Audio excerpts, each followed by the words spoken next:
une production du Studio SF. Bienvenue au Sans Filtre, le podcast où on parle de ce qu'on veut avec nos invités. That's it, je suis Pierre Cantin avec moi, Doom Plante. Vous pouvez louer le Studio SF, studio dans lequel on se trouve en ce moment, où est-ce qu'on fournit le matériel, la technique, tout le kit, la production, post-production. Vous n'avez qu'à venir vous asseoir en fait, puis penser à votre contenu seulement. Si vous voulez plus d'infos à ce sujet-là, écrivez-nous au Sans Filtre Podcast à commercial@gmail.com. Yeah. Dom, cette semaine? Yeah. Cette semaine, on a reçu le maire de Laval. Le maire de Laval, c'est un gars qui fait des vidéos sur YouTube, qui fait de la critique de culture, de la critique de la culture Internet, qui fait des vidéos d'opinion. Un jeune garçon fort brillant, fort intéressé, fort cultivé. C'était vraiment un super plaisir de discuter avec lui. On a parlé justement de la pertinence ou l'importance de faire de la critique de certains influenceurs, de certains agissements, des fois, de certains... trucs de l'Internet. Finalement, on a parlé aussi de sujets de débats de la société, comme la laïcité, la loi 21, tout ça. On a parlé qui désirait vraiment prendre la place de Danny Turcotte, comme fou du roi. À tout le monde en parle. C'était vraiment un plaisir de s'entretenir avec lui. Yes, puis juste avant d'écouter la conversation, on va aller remercier nos sponsors sans qui rien de tout ça ne serait possible. Polysleep, le podcast est présenté par Polysleep. Vous les connaissez, ils commandent souvent le podcast, on les adore, on utilise nous-mêmes leurs produits. Moi, je dors sur mes douces petites oreilles toute la nuit sur mon oreiller Polysleep et j'en suis très content, un client excessivement satisfait. Ouais, j'ai une drôle d'histoire. Ma mère, elle m'a écrit parce que son chum, il a volé son oreiller Polysleep et il m'a écrit quasiment en panique la semaine passée pour savoir est-ce que t'as un code promo Polysleep? J'ai dit t'écouteras le podcast de cette semaine, on va en avoir un. Sylvie, on est là pour toi. Puis en plus, Polysleep, ils sont très consciencieux de l'environnement. Ouais. Parle-moi-en. On sait que c'est important l'environnement de nos jours. Puis Polysleep ont une politique de 100 nuits d'essai. Ce qu'ils font, en fait, c'est qu'ils vous essayez le matelas pendant 100 nuits, ils viennent vous le porter. Si après 100 nuits, vous voulez pas le matelas, ils viennent le rechercher. Puis à la place de juste le discarter, ils travaillent avec des organismes au Canada pour trouver une deuxième vie à ces matelas-là. Ils peuvent même venir chercher votre vieux matelas pour le discarter d'une façon qui est plus écologique. Les matelas sont faits au Québec, donc on enlève encore une fois l'impact environnemental du transport. Et aussi, dans certains quartiers, Polysleep livre à vélo. Donc, ça réduit évidemment l'empreinte écologique. Puis, c'est aussi une façon très efficace de régler des problèmes urbanistes. On a un code promo pour vous autres, puis ma mère, c'est le code promo qu'elle va utiliser. C'est le S-Filtre S25 pour 25% de rabais notez bien les dates, du 27 avril, donc aujourd'hui, jusqu'au 10 mai.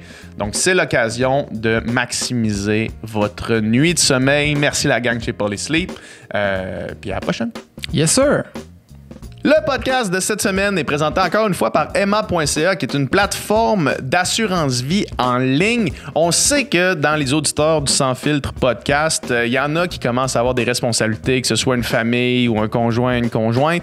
Advenant le cas qu'il vous arrive quelque chose, puis là on touche du bois, on souhaite évidemment pas ça à personne, mais advenant le cas qu'il vous arrive quelque chose, vous voulez pas laisser votre famille ou vos proches ou vos êtres chers dans le pétrin.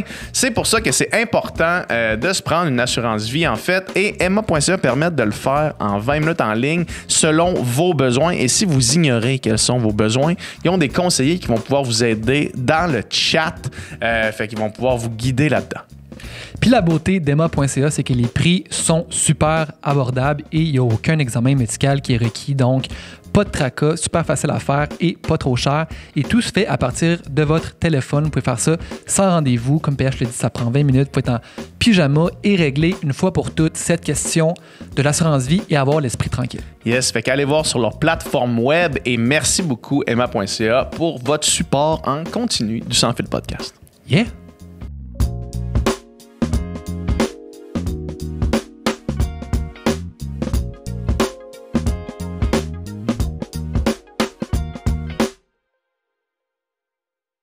All right.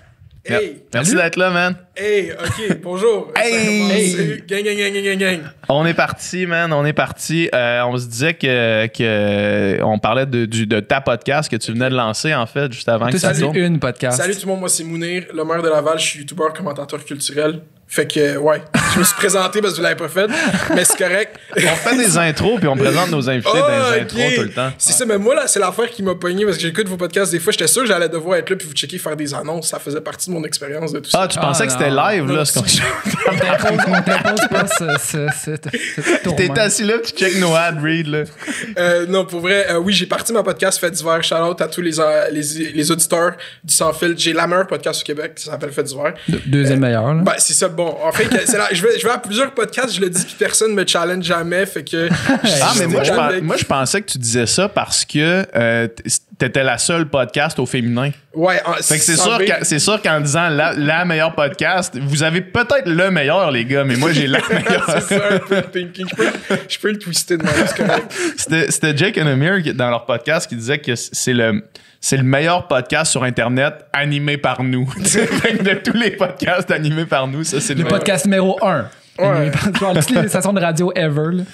Là. Fait que toi, tu l'as annoncé, t'as annoncé ta podcast dans une vidéo qui s'appelait « Il y a trop de podcasts au Québec oui. ». Explique-moi le raisonnement, parce qu'effectivement, il y en a en tabarnak des podcasts au Québec. Moi, je trouve qu'il n'y en a pas assez, tant qu'à moi. Là, comme le podcast game, c'est genre effervescent en ce moment. Genre, tu le vois partout.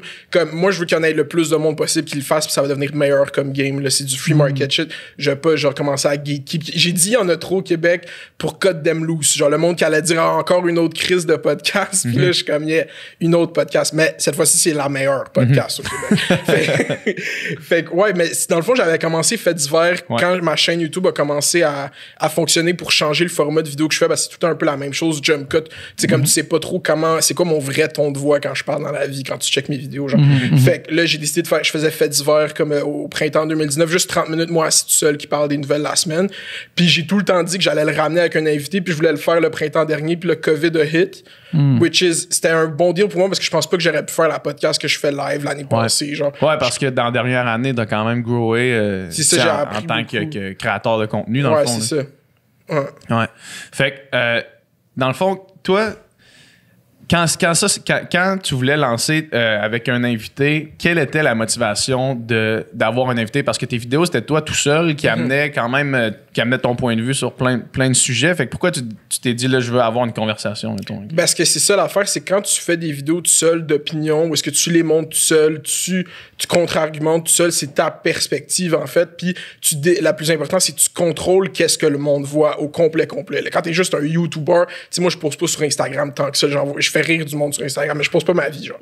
Fait que le monde te connaisse pas en texte. C'est toi, tu contrôles qu'est-ce qu'ils connaissent de toi. Ouais. Fait que quand t'es en situation avec un invité, là, c'est plus libre, tu comprends? Il va y avoir du challenge, il va y avoir des discussions, tu vas savoir qu'est-ce que je pense sur plein de choses que j'ai pas parlé. Pas que j'ai décidé de pas parler, mais que j'ai juste jamais eu la chance quand je décide de faire une vidéo sur un sujet pis tout, puis c'est tout le temps, je sais que le long form content, c'est ça que je veux faire, c'est ça que j'aime écouter moi, genre. Ouais. Fait que comme je me translate tout le temps à ça, genre, c'est ça que j'écoute, c'est ça que j'aimerais que le monde écoute de moi, je pense que je peux faire la meilleure podcast au Québec encore. Tu sais en plus dans cette vidéo-là que t'as toujours dans ta tête dit une podcast parce que personne...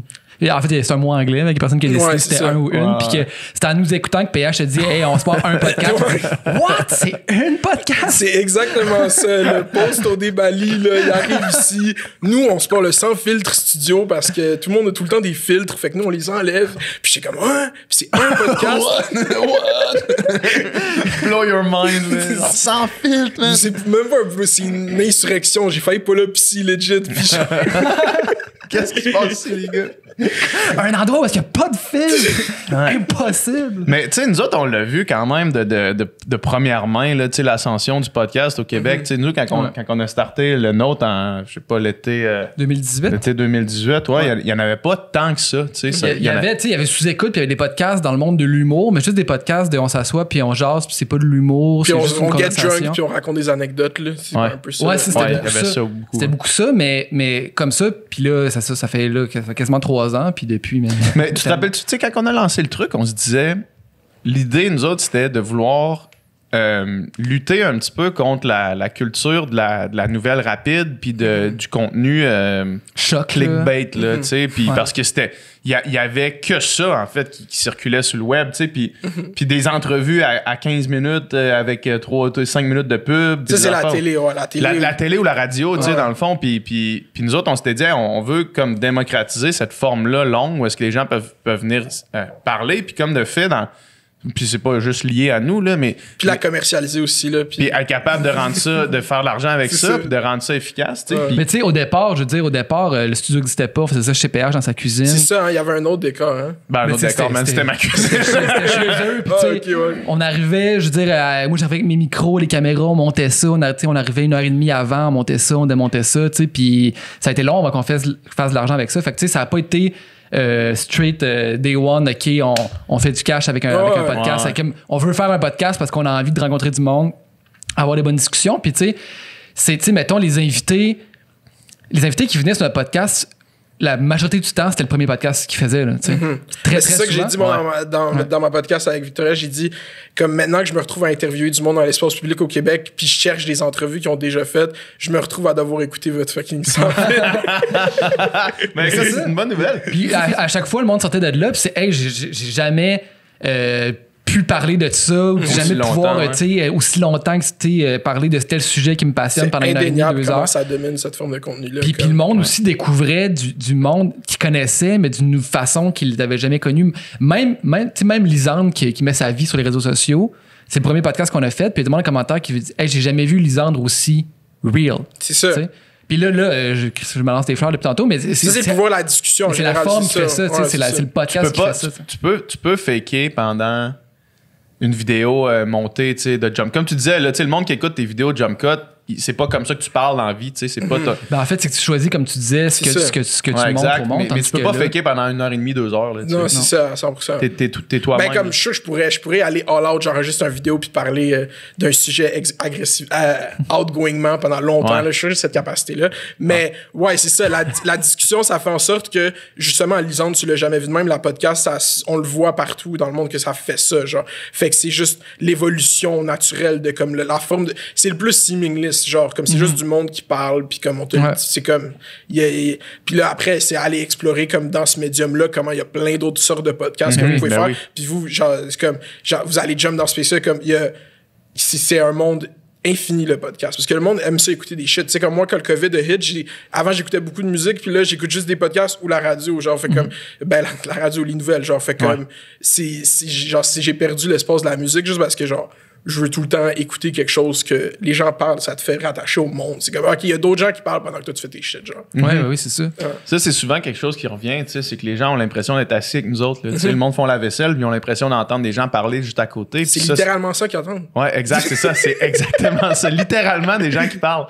Mais c'est vrai que ça fait partie de l'expérience humaine, on dirait. C'est ça, c'est plus humain.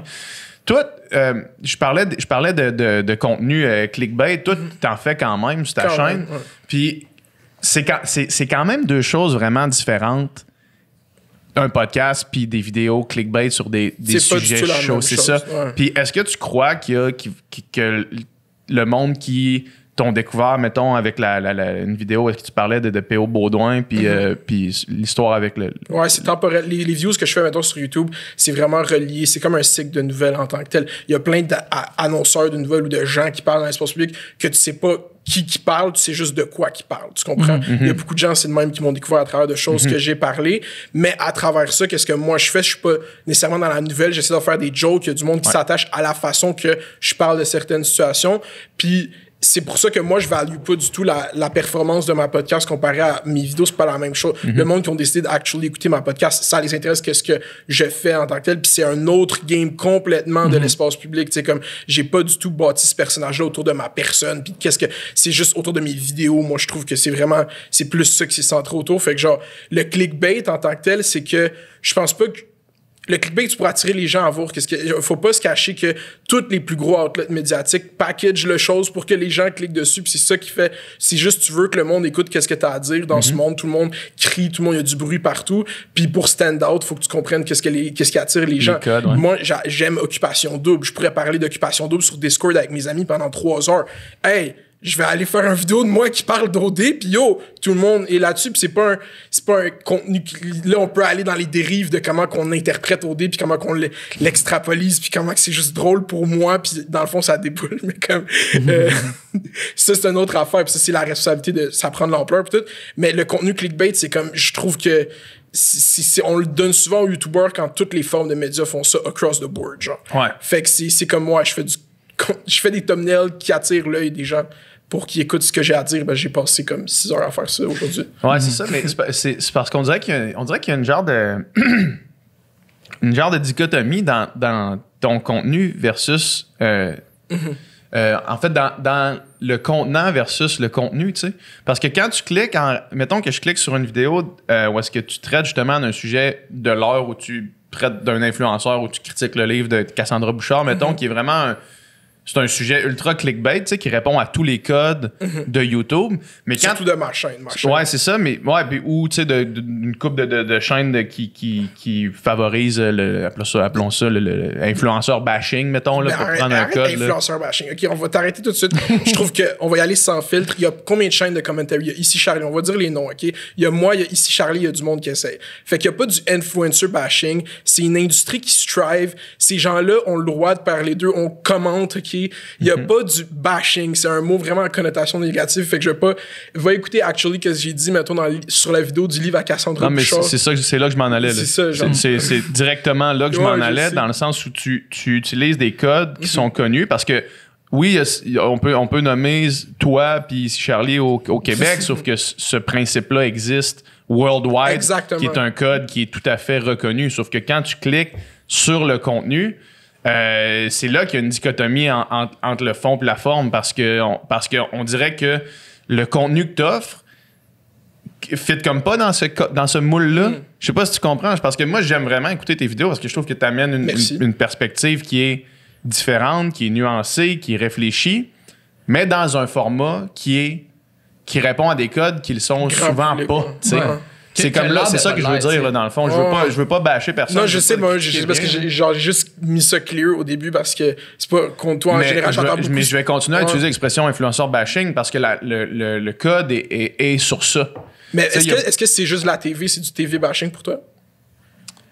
C'est une émission qui juste a fait 10 ans à la télé. Ouais. Ben, c'est de la critique. C'est de la critique, c'est l'espace public. Ouais. Je pense que ce mot-là, parce que la dichotomie aussi qui se passe avec YouTube, puis donner ton opinion sur YouTube versus donner ton opinion dans l'espace public, c'est que c'est personnifié. Tout le monde pense que c'est moi, personnellement, ou c'est...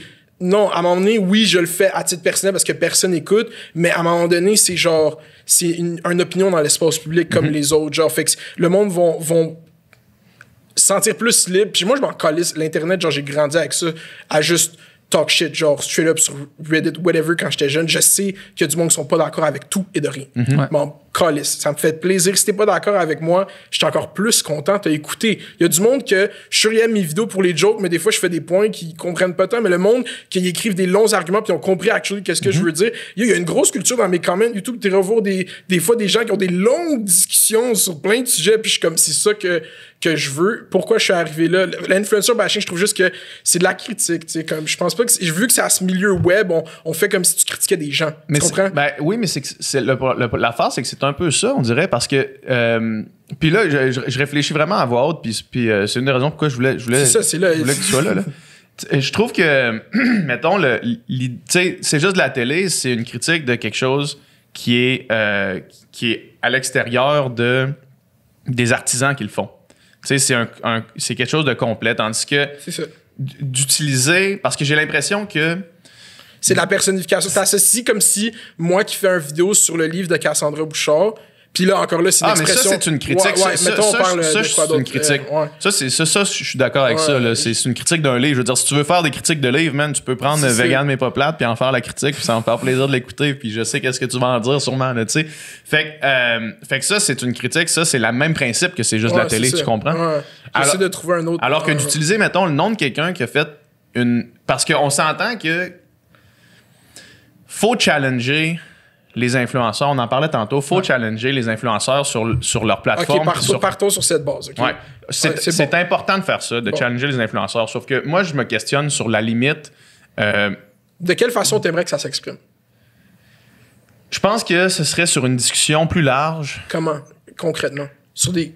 Genre, comment... C'est ça l'affaire, c'est que vu que c'est des personnalités, c'est des gens qui font prolifiquement... Vous connaissez ces gens-là personnellement. Genre, ils font du cob sérieux, ils ont des beaux condos, comme ils ont des beaux contrats d'advertising que, normalement, tu sais, eux, la compagnie de marketing, sont comme, on sauve de l'argent, mais ça coûte tellement plus cher faire une pub à la TV, puis la compagnie de production, tout. Fait qu'eux, ils font un bargain, puis les influenceurs font fucking de cob. Fait qu'on part sur la prémisse que ces gens-là font du cob sur les yeux des gens. C'est ça qui leur apporte du cob. Nous, au Canada, c'est très contrôlé, les yeux des gens, côté traditionnel, CRTC. Toutes les zones qui sont distribuées, toutes les licences, c'est vraiment piqué sur qu'est-ce qui se rend aux yeux des gens, sauf dans ce milieu-là qui est nouveau, qui est émergent, où est-ce que ces gens-là font prolifiquement tellement de choses dans la culture, je parle monétairement, mais qu'est-ce qui apporte concrètement à la culture? Il y en a pas beaucoup qui en a. Il y en a qui le font, je sais pas, genre comme il y a du monde qui font un produit culturel. Lucie Ronde, pour moi, c'est un produit culturel. Alicia m'a fait, ces filles-là font un contenu, ils apportent, même juste sur Instagram, enlève YouTube, il y a de quoi que je vois un value ajouté. Mais il y a du monde que, no offense, qui était à l'OD, ils ont fait une émission de télé-réalité. Ben moi, je le fais. Ce qu'on dit depuis tantôt, je le fais. Fait qu'on peut m'utiliser comme exemple, ça va me faire plaisir. Mais non, mais toi, il y a un produit. Après, le monde, ils peuvent dire, genre, t'as fait combien de podcasts? T'es rendu à combien? 135. C'est ça, t'as fait 135 podcasts en année. Il y a du monde sûrement qui te connaissent juste pour ces shit-là, puis qui connaissent pas pour OD, genre. Fait que, il y a du monde qui arrive après OD, ils ont un 110 000, sont signés à G-Influence, puis boum, ça rentre. Puis c'est comme, c'est pas challenging, c'est qui ces gens-là, ils ont juste fait une show. Fait que c'est comme, moi, je suis juste, on va dire ce qu'on veut sur ces gens-là. Ces gens-là font tout le cob qu'ils veulent. Genre, ils nous demandent pas quel contrat qu'ils vont accepter ou pas, whatever. Puis tu sais quoi, moi, en plus, j'ai senti que j'ai passé mon message là-dessus. Je parle plus tant des influenceurs sur Internet. C'est comme, genre, c'est comme move on, là, ils existent, ils vont tout le temps exister. Je veux pas qu'ils arrêtent d'exister. J'aime même ça. Genre, j'adore ça, en fait. Là, moi, je suis, mettons, entre les deux ou déchirant en justement ces deux positions-là. C'est complètement déchiré. mon cœur se déchire en deux chaque fois que je pense à ça. Mais c'est que d'un côté, oui, effectivement. Puis si, mettons, un influenceur X promouvoit quelque chose qui a fucking pas de bon sens, ou tu sais, que c'est carrément de la désinformation, ou carrément une influence que tu te dis, je peux pas croire qu'il y a des ados qui checkent ça. Puis là, on tombe vraiment dans la morale. Mais, ou qu'il y a un discours complètement incohérent, là, tu sais, comme, tu sais, mettons. Tu sais, une influenceuse qui se ferait critiquer, mettons, pour des pubs d'Esso, mettons, exemple. Ouais, pour les pubs d'Esso. Bon. Tu sais, je le comprends, puis la critique, je veux dire, à un moment donné, la critique est légitime. Puis de l'autre côté, en ce moment, les réseaux sociaux, puis je suis pas tout seul à le dire, on sent comme une espèce de hargne. C'est de plus en plus polarisé. Le monde s'écrive de plus en plus d'insultes, puis j'ai l'impression que peut-être des fois, cette critique-là envenime ce genre de climat-là. Je comprends, puis j'entends tout le temps cette observation comme, les réseaux sociaux sont... Pour avoir été quelqu'un qui consomme beaucoup d'Internet depuis comme bientôt genre 10-11 ans, je pense que l'Internet a tout le temps été un peu comme ça, par ma perspective. Mais il est juste de plus en plus présent. C'est ça, genre c'est comme, la montée du Black Lives Matter, tout le monde parle de... Comme moi, si je suis sur Internet, j'entends parler de racisme. Genre, ça bubble. Il y a eu des grosses manifestations avant même que tout ça se passe en 2000. Comme, dans ma tête, c'est, l'Internet, non, la pandémie, c'est fucked up, puis tout le monde a envie de sortir dehors. Ça, c'est un constat clair. Ouais, tout le monde est en tabarnak à cause de la pandémie. Mais de tribute ça aux réseaux sociaux, c'est juste tout fois 1000, ça avance sur speed, sur la déraille. Comme ça va juste trop vite. Il y a trop de contenu, il y a trop de gens qui disent trop, qui ont trop à dire, puis tu sais quoi, c'est parfait, genre. Mais il y a trop d'opinions, justement? Non, il y en a jamais assez. Ah ouais, c'est ça l'affaire, parce que tu sais jamais c'est quelle opinion qui va changer quelle autre opinion. Puis là, à un moment donné, il faut se dire, l'Internet est rendu polarisant de même, mais c'est où est-ce qu'ils sont les discussions polarisantes sur Internet? C'est en dessous des publications des plus gros médias qu'on a au Québec. Genre, c'est là l'endroit le plus toxique sur Internet. Puis ils savent, puis ils l'instrumentalisent, puis après, on va aller bâcher sur 2 YouTubers qui font du « Ah ouais, cette promo, je l'aime pas. » Puis Pierre Cloutier va venir ici il y a 2 semaines. « Ah, Maire de Laval a dit ça, fait que t'as un trou de cul. » Non, PL Cloutier, t'as fait une vidéo de merde. C'est ça qu'il a dit. Je me rappelle pas qu'est-ce qu'il a dit, puis Charlotte à PH, il m'a défendu, puis il était que tu Mais non, mais on a juste dit, Maire de Laval, il a comme réfléchi à ses opinions, puis PL, il a dit, mais des fois, j'aimerais ça qu'il réfléchisse un peu. Puis j'étais comme fan, mais j'ai invité PL à ma podcast, je vais avoir un bon temps avec Mais ça. t'as déjà fait une vidéo sur PL? Ouais, j'ai fait une vidéo qui s'appelait PL Cloutier, t'es allé trop loin. Ah. L'année dernière, parce que, dans le fond, il avait fait une vidéo de 37 minutes sur YouTube, qui est encore, peut-être l'enlever, je sais pas, où est-ce que c'était comme un breakdown, tu sais, le classique breakdown de YouTuber, genre comme, mes affaires vont plus, puis il disait des shit vraiment, tu sais, je sens plus que le monde s'intéresse à moi, mes numbers, ça font, c'est ça qu'il voulait dire, en gros, je fais plus de chiffres sur Internet, tu sais, comme tout puis il était comme, là, j'ai pas de budget pour faire des vidéos, puis il y avait des gros chiolages de gens, il y a tellement de gens qui veulent qu'il y ait juste 3 personnes qui les écoutent, puis t'es là, puis tu fais cette vidéo, puis il y a déjà 1000, genre, il y a 30 000 vidéos, puis je suis sûr qu'il est pas content de combien de gens l'ont écouté. Puis là, j'étais comme, OK, il a fait ça, il dit qu'il chiale, qu'il n'y a pas de ressources. Puis après, le mois de décembre, tu sais, c'est money season pour les influenceurs. Puis PL Cloutier a fait une affaire de genre, mon Instagram, c'est des annonces pendant 3 semaines, genre non-stop, pas rien entre. Puis j'ai fait une vidéo où j'étais comme, yo, bro, PL, c'est peut-être pour ça que le monde ne s'intéresse plus à toi. Parce que tu as complètement commercialisé ton contenu, puis qu'est-ce que tu rapportes aux gens qui suivent en tant que tel. Puis là, la vraie question, c'est, Mounir, pourquoi tu parles de ça, on s'en calisse, mais visiblement... C'était la question qui s'en venait vers moi, puis c'est la question qui est sous-tendante à toute cette discussion-là. Ouais. C'est pourquoi? Parce que moi j'ai comme... On dirait, puis peut-être que c'est juste parce que moi, je suis pas... Tu sais, j'ai pas grandi dans le web pis tout. C'est juste, je me dis...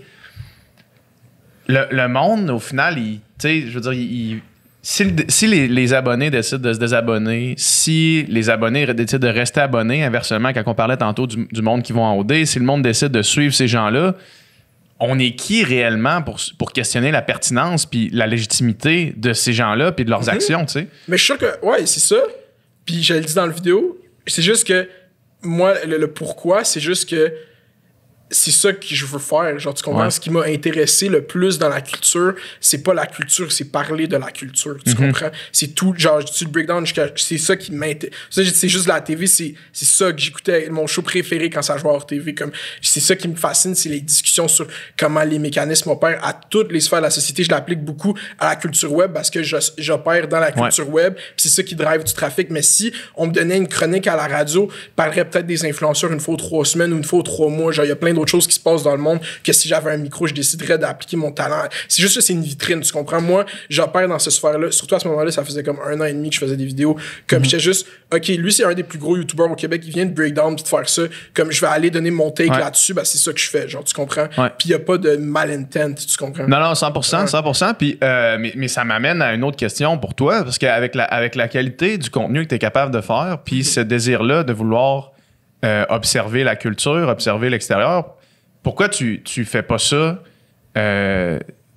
pourquoi ce n'est pas que ça sur ta chaîne, mettons? Mettons la critique du livre de Cassandra Bouchard, là, tu t'as pris la peine de le lire et d'en faire une critique somme toute vraiment légitime. Là, moi, j'ai étudié en littérature puis je comprends c'est quoi critiquer un livre puis tu le fais quand même bien. Puis je me dis pourquoi... Ça amène du trafic, mais maintenant, t'as la tribune, t'as les gens qui te suivent potentiellement, qu'il y en a un pourcentage qui te suivent pour ce genre d'affaires-là. Mais moi, je me dis, crime, genre, utilise la qualité du contenu que tu es capable de faire sur une tribune que tu as pour faire ce que tu dis là, tu sais. Mais je fais les deux. Tu dis si on me donne une tribune mais je le fais à radio... Il y a 168 vidéos sur ma chaîne YouTube. Ouais. En 2 ans. 168. Ouais. Il y en a peut-être... Je pourrais pas faire un pourcentage. Enlève OD. OD, c'est un gros chunk de ma chaîne. Fait que sur des influenceurs en tant que tel, quand Instagram... Non, mais là, je te parle de la culture web en général, pas juste des influenceurs. Mais en général, je pense que je parle de qu'est-ce que je veux parler. Je me limite pas à rien.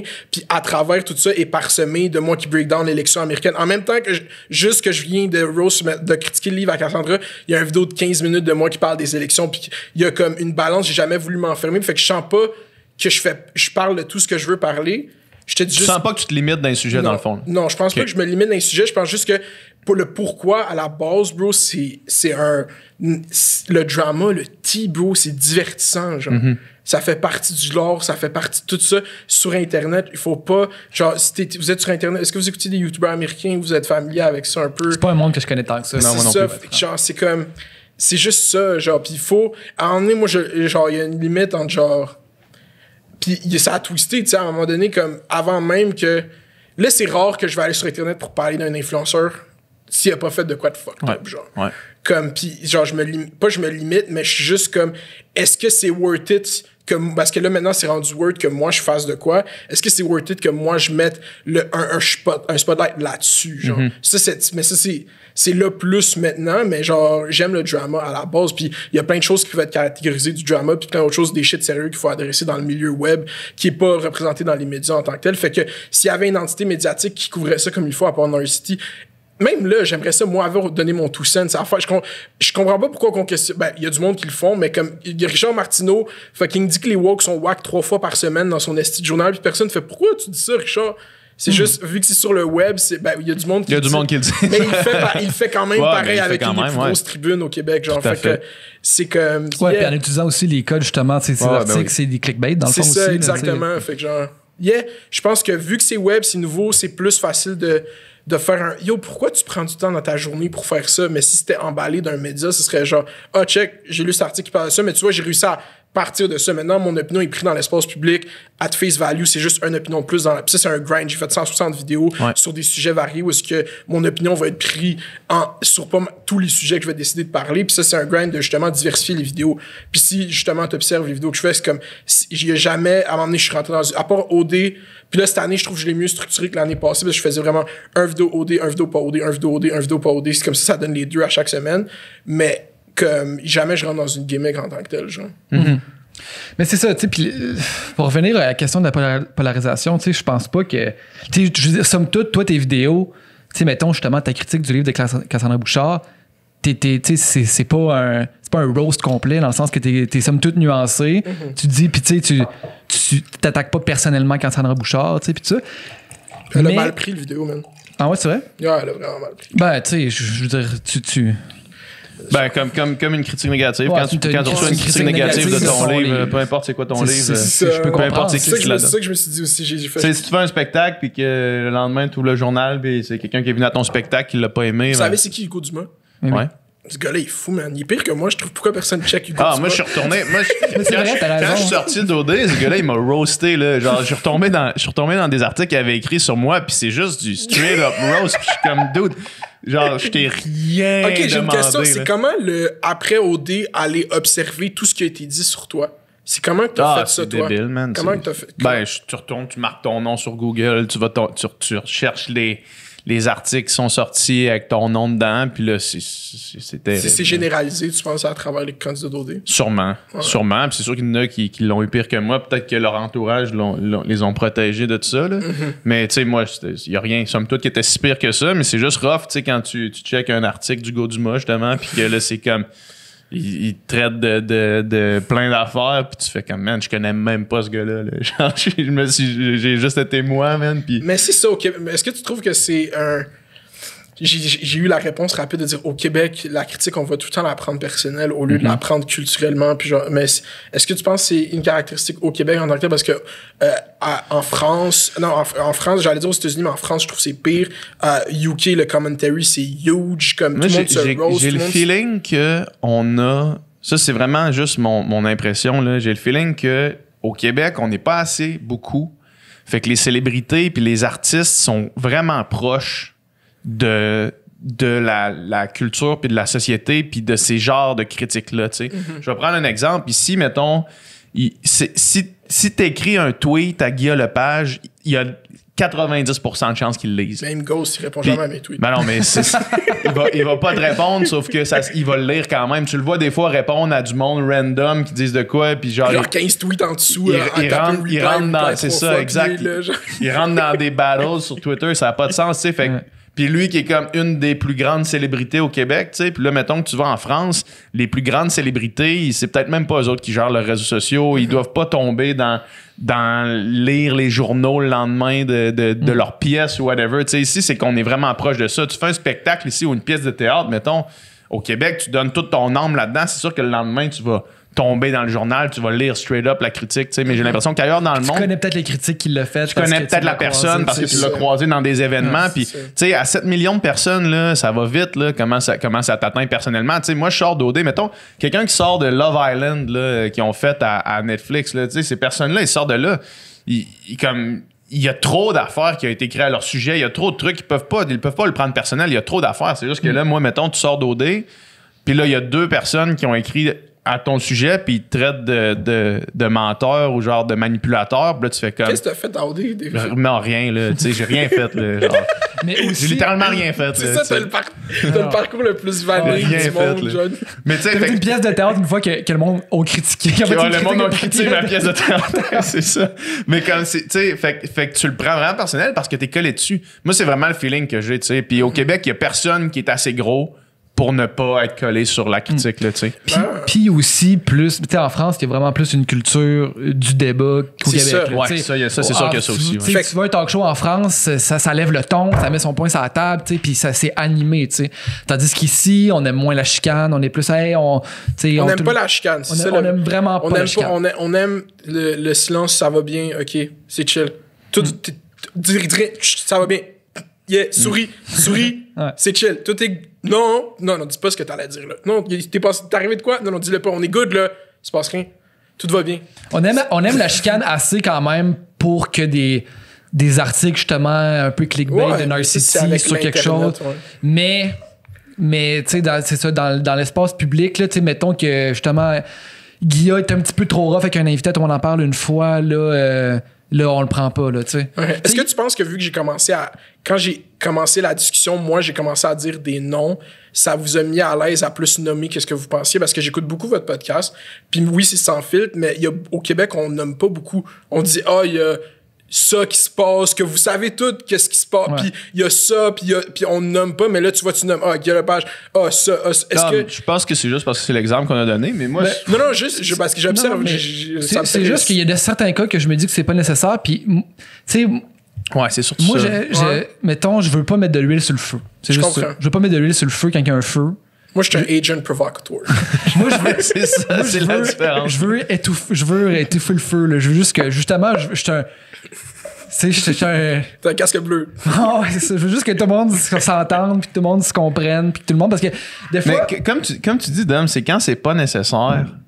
Moi, je comprends pas l'idée de le faire. T'sais. Il y a tellement des débats que je vois, tu sais, que justement, ouais, mais les gens sont de deux côtés. Nécessaire rendu là, genre. Ouais, exact. Il y a rien qui est... C'est pas une parce que pour répondre à ma question, genre, c'est propre au Québec, vous pensez que c'est difficile d'œuvrer dans le commentaire? Je pense que... Ouais. Moi, je ne ressens pas que c'est difficile. Je trouve que mes points sont bien reçus. Puis genre, justement, j'essaie d'aller le plus nuancé possible. Puis surtout dans un climat où est-ce que le contexte politique est divisé, moi, je suis capable d'aller sur Internet puis dire « Yo, Trump, il a fait ça, mais tu sais, Trump, il a dit qu'elle allait faire plein de choses dans son première élection. Puis comparé à plein de présidents américains, il a fait beaucoup des choses qu'il a dit qu'elle allait faire. Tu peux pas... Même si c'est un fucker, puis juste dire cette phrase-là dans les médias au Québec, eux, ils savent même pas pourquoi qu'on a démonisé Trump. Puis fuck Trump, j'ai dit fuck Trump tellement souvent sur YouTube. Mais je suis capable d'avoir cette nuance-là, tu comprends? Fait que comme c'est ça qui attire, je pense, du monde vers mon contenu. Fait que genre, c'est pour ça que moi, je me sens pas à une place où c'est genre... je parle là, genre, dans les airs de c'est tough le commentaire, mais je sens pas des résistances. Puis en tant que tel, je trouve ça normal que Cassandra, elle aime pas ma critique du livre. J'ai essayé de faire comme yo, mais comme j'ai dit ça, puis ça, puis ça, puis j'ai dit que c'était pas. Puis elle est comme ouais, ça va y faire mal, peu importe. Puis même là, c'est genre, tu sais, P.O. Baudouin, justement, c'est une personne que je pense que quand j'ai fait mon premier vidéo sur le taxi, tu sais, comme mon vidéo, c'était parmi plein de choses, mais mon vidéo, il a stand-out beaucoup, parce que j'existais pas, mettons, avant cette vidéo. C'est ça qui... Fait que je pense qu'il y a eu un ressentiment vers moi, mais là, jamais dit. Puis là, un an après, j'ai refait une vidéo sur lui, mais là, on s'est écrit, puis on s'est parlé après la vidéo, puis j'ai dit, P.O., t'as fait une affaire dans le taxi qui a transcendé l'imaginaire collectif, genre. T'es rendu la tête d'affiche des influenceurs. Quand on dit influenceur P.O. Baudouin, on parle plus du tout de toi. Puis il a fait ouais, je sais, mais ça me fait. Puis mais je pense qu'il y a catch, puis on était good, on a eu une discussion de Bardiem, puis genre je pourrais refaire des jokes sur le fait qu'il aurait dû marcher le petit taxi puis pas le faire chier, tabarnak, puis genre puis vrai comme moi, t'as raison, j'aurais pas dû prendre le taxi sans carte débit, genre. Un an plus tard, ok, j'ai peut-être merdé un peu. C'est là qu'ils s'en rendent compte. Là.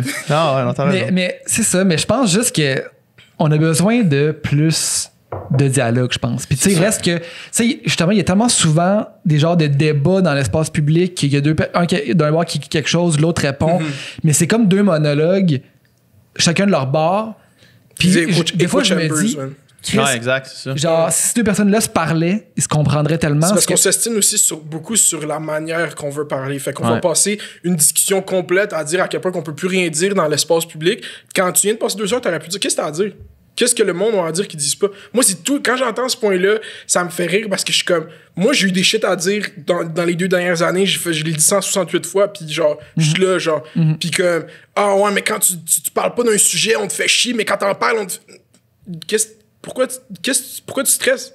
Il y a du monde qui vit trop dans ce paradigme d'Internet, genre, puis moi, je suis vraiment dedans, mais en même temps, je suis tellement détaché, parce que c'est tellement, genre, c'est un aspect tellement conceptuel, toutes ces affaires-là, pour moi, puis je le vois vraiment le plus d'une perspective extérieure, genre, puis tous ces mouvements de comment l'intérêt du monde, moi, c'est ça qui m'intéresse le plus, à quoi le monde pense, genre, qu'est-ce qui passe à travers la tête du monde, parce que moi, je veux parler de qu'est-ce qui leur passe pour que ça leur intéresse, genre, tu comprends? Fait que c'est tout le temps le même que j'observe l'Internet, fait que c'est pour ça que quand on dit, l'Internet live, c'est rendu messy, non, le monde live, ils sont off à cause du COVID, qu'est-ce qui est normal, ça devrait, c'est fucked up, bro. Mais je pense aussi, tu sais, puis là, je veux pas rentrer dans le genre de... On rentre. Non, mais je veux pas, tu sais, parce que là, je vais être le classique, genre, man, t'as-tu vu Social Dilemma? Ouais. Mais, tu sais, n'empêche qu'il y a quelque chose dans la manière que ces médias-là fonctionnent qui favorise ça, tu sais. C'est ça. Puis, tout ça, tu sais, même pas le fait que c'est genre l'algorithme qui nous pousse, c'est juste le fait que quand t'es pas, tu sais, mettons, là, t'es ici, on discute de trucs, on argumente un peu, mais je t'apprécie.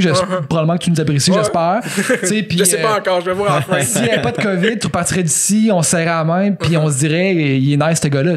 Même, sauf que si, mettons, nous autres, dans le podcast, on disait lui, il a fait telle vidéo, puis je suis pas d'accord, puis on se répond de même sans se parler face à face, ça crée, ça nous éloigne plutôt que nous rapprocher. Ça, je suis d'accord. Puis quand tu te parles pour de vrai, c'est comme Chris, ben finalement, on n'est pas si en désaccord que ça, ou j'espèce de nuance.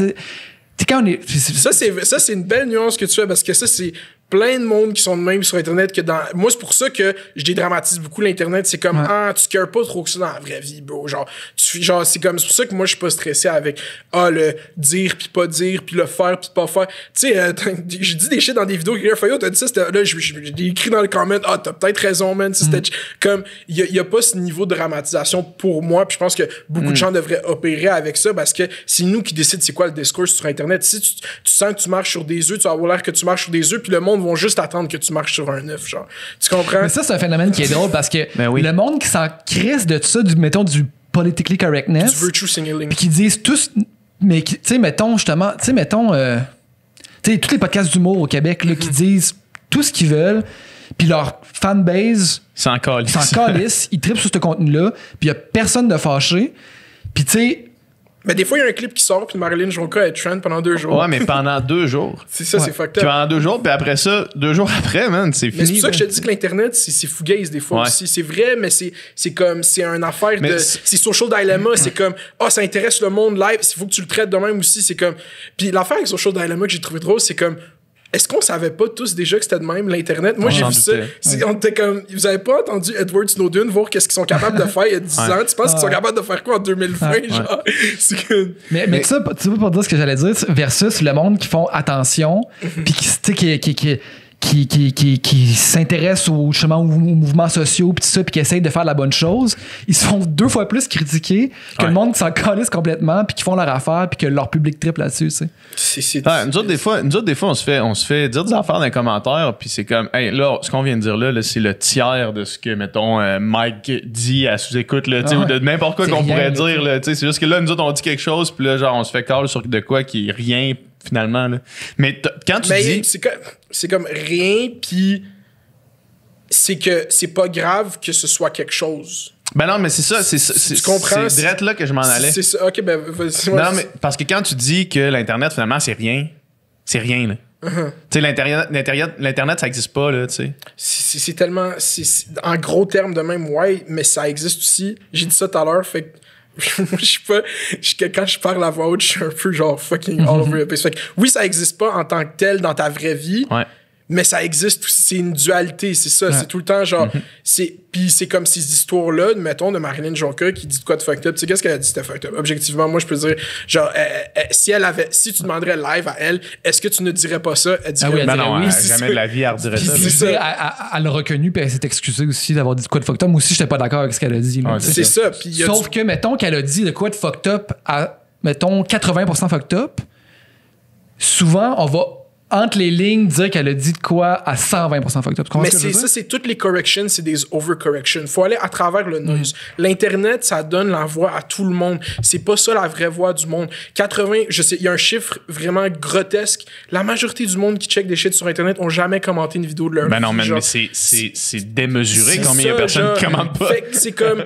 C'est good. Puis tu sais quoi, que le comment qui dit que c'est fuck all d'avoir dit, c'est la pire personne d'avoir dit ça, c'est peut-être ça qui va attirer le monde à aller écouter qu'est-ce qu'elle a dit actually. Fait que moi je trouve que l'Internet, faut pas s'arrêter à... Il y a du monde fâché, il y a du monde que live dans leur journée à ce moment-là, c'est ça que ça a sauté chez eux, puis c'est ça qui arrive, tu sais même pas c'est qui cette personne-là. Moi je te dis, c'est pour ça que genre moi je trouve que je suis blessé, j'ai grandi là-dedans à juste talk shit sur du monde que je connais pas du tout partout dans le monde. T'es capable de voir à travers le noise, justement. C'est ça, c'est toi, t'as une capacité à te détacher de ça que c'est pas tout le monde qui a. Tu sais, toi, tu dois recevoir des commentaires aussi de négatifs du monde fâché, puis tu sembles avoir la capacité de dire, ben genre ça, je les like, je mets un petit cœur. ça, c'est pas important, mais tu sais, mettons.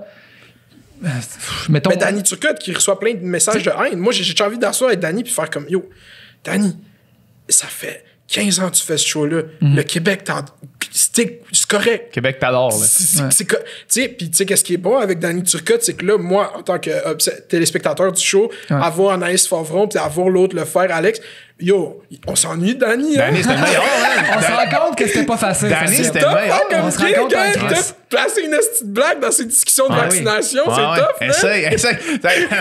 Ça, c'était bon, man. La face de Guilla, là, à la fin de la première intervention d'Alex, là. Genre, il le regarde, fait comme... Il se retourne puis il commence son entrevue. Alex, il s'est clairement dit, genre... OK, cette entrevue-là, je vais être incapable de placer une joke. Fait qu'en partant, je vais vous dire la joke que j'ai préparée. J'ai un petit 3 minutes. Puis après ça, genre... Mais tu vois juste Guy, il fait genre... Il check sa note, il se retourne. Et puis, avez-vous la fin de l'émission? Avec la joke de Julien Lacroix. Ça, c'est drôle. J'ai pas écouté jusqu'à la fin. C'était plate comme show, là. Moi, ils m'ont perdu à Patoff, ils m'ont repris à Hélène Boudreau, puis après, j'ai skippé Patoff, là. Moi aussi. Mais, malheureusement. Mais tu vois, Chris, man, les joies du direct, le malaise des... Est-ce que la joke qu'il a faite, c'est « Ah, puis la semaine prochaine, ça va être Julien Lacroix? » C'est drôle en cri. Mais c'est juste à cause que... Moi aussi, je trouve ça correct. Là. Il y avait comme 1 minute 30. Là. Il restait 1 minute 30 au show. C'était comme, OK, qu'est-ce qu'on parle? Puis tu vois, Guilla, il est comme un peu tellement pas habitué d'être dans cette situation-là qu'il est comme vraiment stressé. Puis genre, OK, il reste 1 minute et demie. OK, on parle de quoi? Puis là, Alex commence à parler puis fait cette joke-là. Puis là, t'as juste Guilla qui fond, là. Moi, quand je vais être là, je vais faire Guilla, quand il va rester 1 minute, je vais faire Guilla, pourquoi t'as appelé ça Rock et Belles Oreilles? C'est juste... Puis c'est ça qu'on parle, moi, c'est ça qui m'intéresse. C'est ça que je veux savoir. Là. C'est la seule façon d'avoir Guy à ton podcast, c'est d'aller à Tout le monde en parle.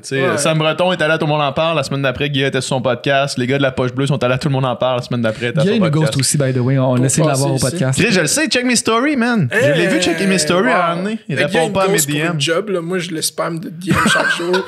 Tu as demandé à ton monde d'y écrire aussi. Dans le fond, j'ai demandé à mon monde de commenter un post de Radio Cannes, puis il y a 600 personnes qui ont écrit audition pour Mounir. Puis là, pour vrai, c'est pas moi qui relance parce que j'ai pas eu de nom. On m'a dit, on fait pas d'audition en ce moment. Quand j'ai écrit au producteur, tout le monde en parle.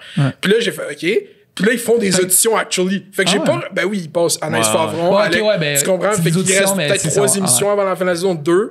Ou peut-être, je sais pas si c'est la dernière dimanche. C'est peut-être la dernière dimanche, puisque la tour, ça a fini la semaine passée. Fait que, je sais pas. Moi, je peux faire la dernière rendre ce service au Québec. C'est juste que là, je relance pas parce que j'ai commencé à hésiter. J'étais comme, yo, si je suis en direct à Radio Cannes, je vais dire de quoi? Pas de wild cancelable, mais je vais juste call out le fait que la culture, c'est de l'esti de merde, genre. Puis je vais le faire en direct, puis je vais laisser un esti de silence, genre. Là, tu viens de t'assurer que c'est ça que c'est. Je vais jamais revenir, genre. Faut que quelqu'un écoute ça, là, en ce moment. Ils vont faire un background check s'ils veulent vraiment. Tu sais, quand Pierre Lapointe est allé à fucking, tout le monde en parle, ce clip-là est allé. Tu sais, qu'est-ce qu'il avait fait? Il avait juste snap sur le fait que Ah dans oui, ce oui, temps-là, oui, il y avait c'est plein d'artistes. Et quand Kaytranada, ça aurait fait du sens qu'il passe à Tout le monde en parle.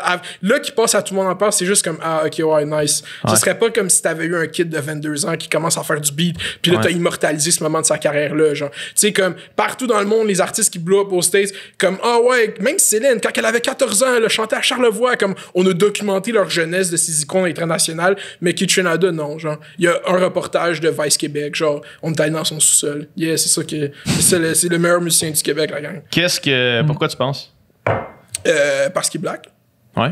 Puis parce qu'il fait parce qu'il est black principalement, puis c'est pas juste à toutes les blacks, c'est parce qu'il œuvre dans la culture urbaine, c'est un mot gentrifié pour dire noir aussi aux États-Unis. Fait que c'est pour ça que genre puis c'est anglophone. Où est-ce que Kaytranada a bubble en premier? C'est dans l'ouest de l'île, dans les quartiers, dans les universités anglophones. Puis c'est ça qui a bubble dans les clubs, qui a bubble dans fucking Igloo Fest, puis tout, qui remplit tout le Belmont chaque semaine. Puis c'est tellement genre underground, puis tellement c'est un mouvement from the grassroots. Le monde, il a créé un son, genre. En ce moment, il y a plein de gens qui font de la musique comme Kaytranada partout dans le monde. C'est pas juste genre il y a eu des hits puis tout. Personne, il y a beaucoup de gens, tu sais, 99.9, c'est un des meilleurs albums. Moi, j'appelle le meilleur album montréalais parce que dans ce temps-là, moi, je découvrais Montréal puis j'écoutais juste du Kaytranada. Genre, quand je suis sorti de Laval, puis genre, Quand je suis sorti de Laval. Comme j'ai passé toute ma vie à Laval, mais j'ai commencé à aller chiller à Montréal, actually, genre, fait comme j'écoutais tout le temps 99.9, puis comme, c'est juste, il a créé un son qui est tellement, genre, pis il a popularisé, je sais pas, man. C'est juste fucked up. Fait que j'ai dit parce qu'il est black, il y a plein de gens qui vont faire comme, Mounir qui voit de la race partout. Mais je trouve que c'est quand même un gros facteur parce que si on avait, pis c'est pas vrai, pas parce qu'il est black. Je retire. Tu vois, je vais faire un volte-face en direct. Okay. Le monde, attachez-vous pas à ce que j'ai dit parce qu'il y a des producers blancs aussi. A-Track, c'est un producer qui a produit le beat dans Projet X. Genre, Pas écouté le film.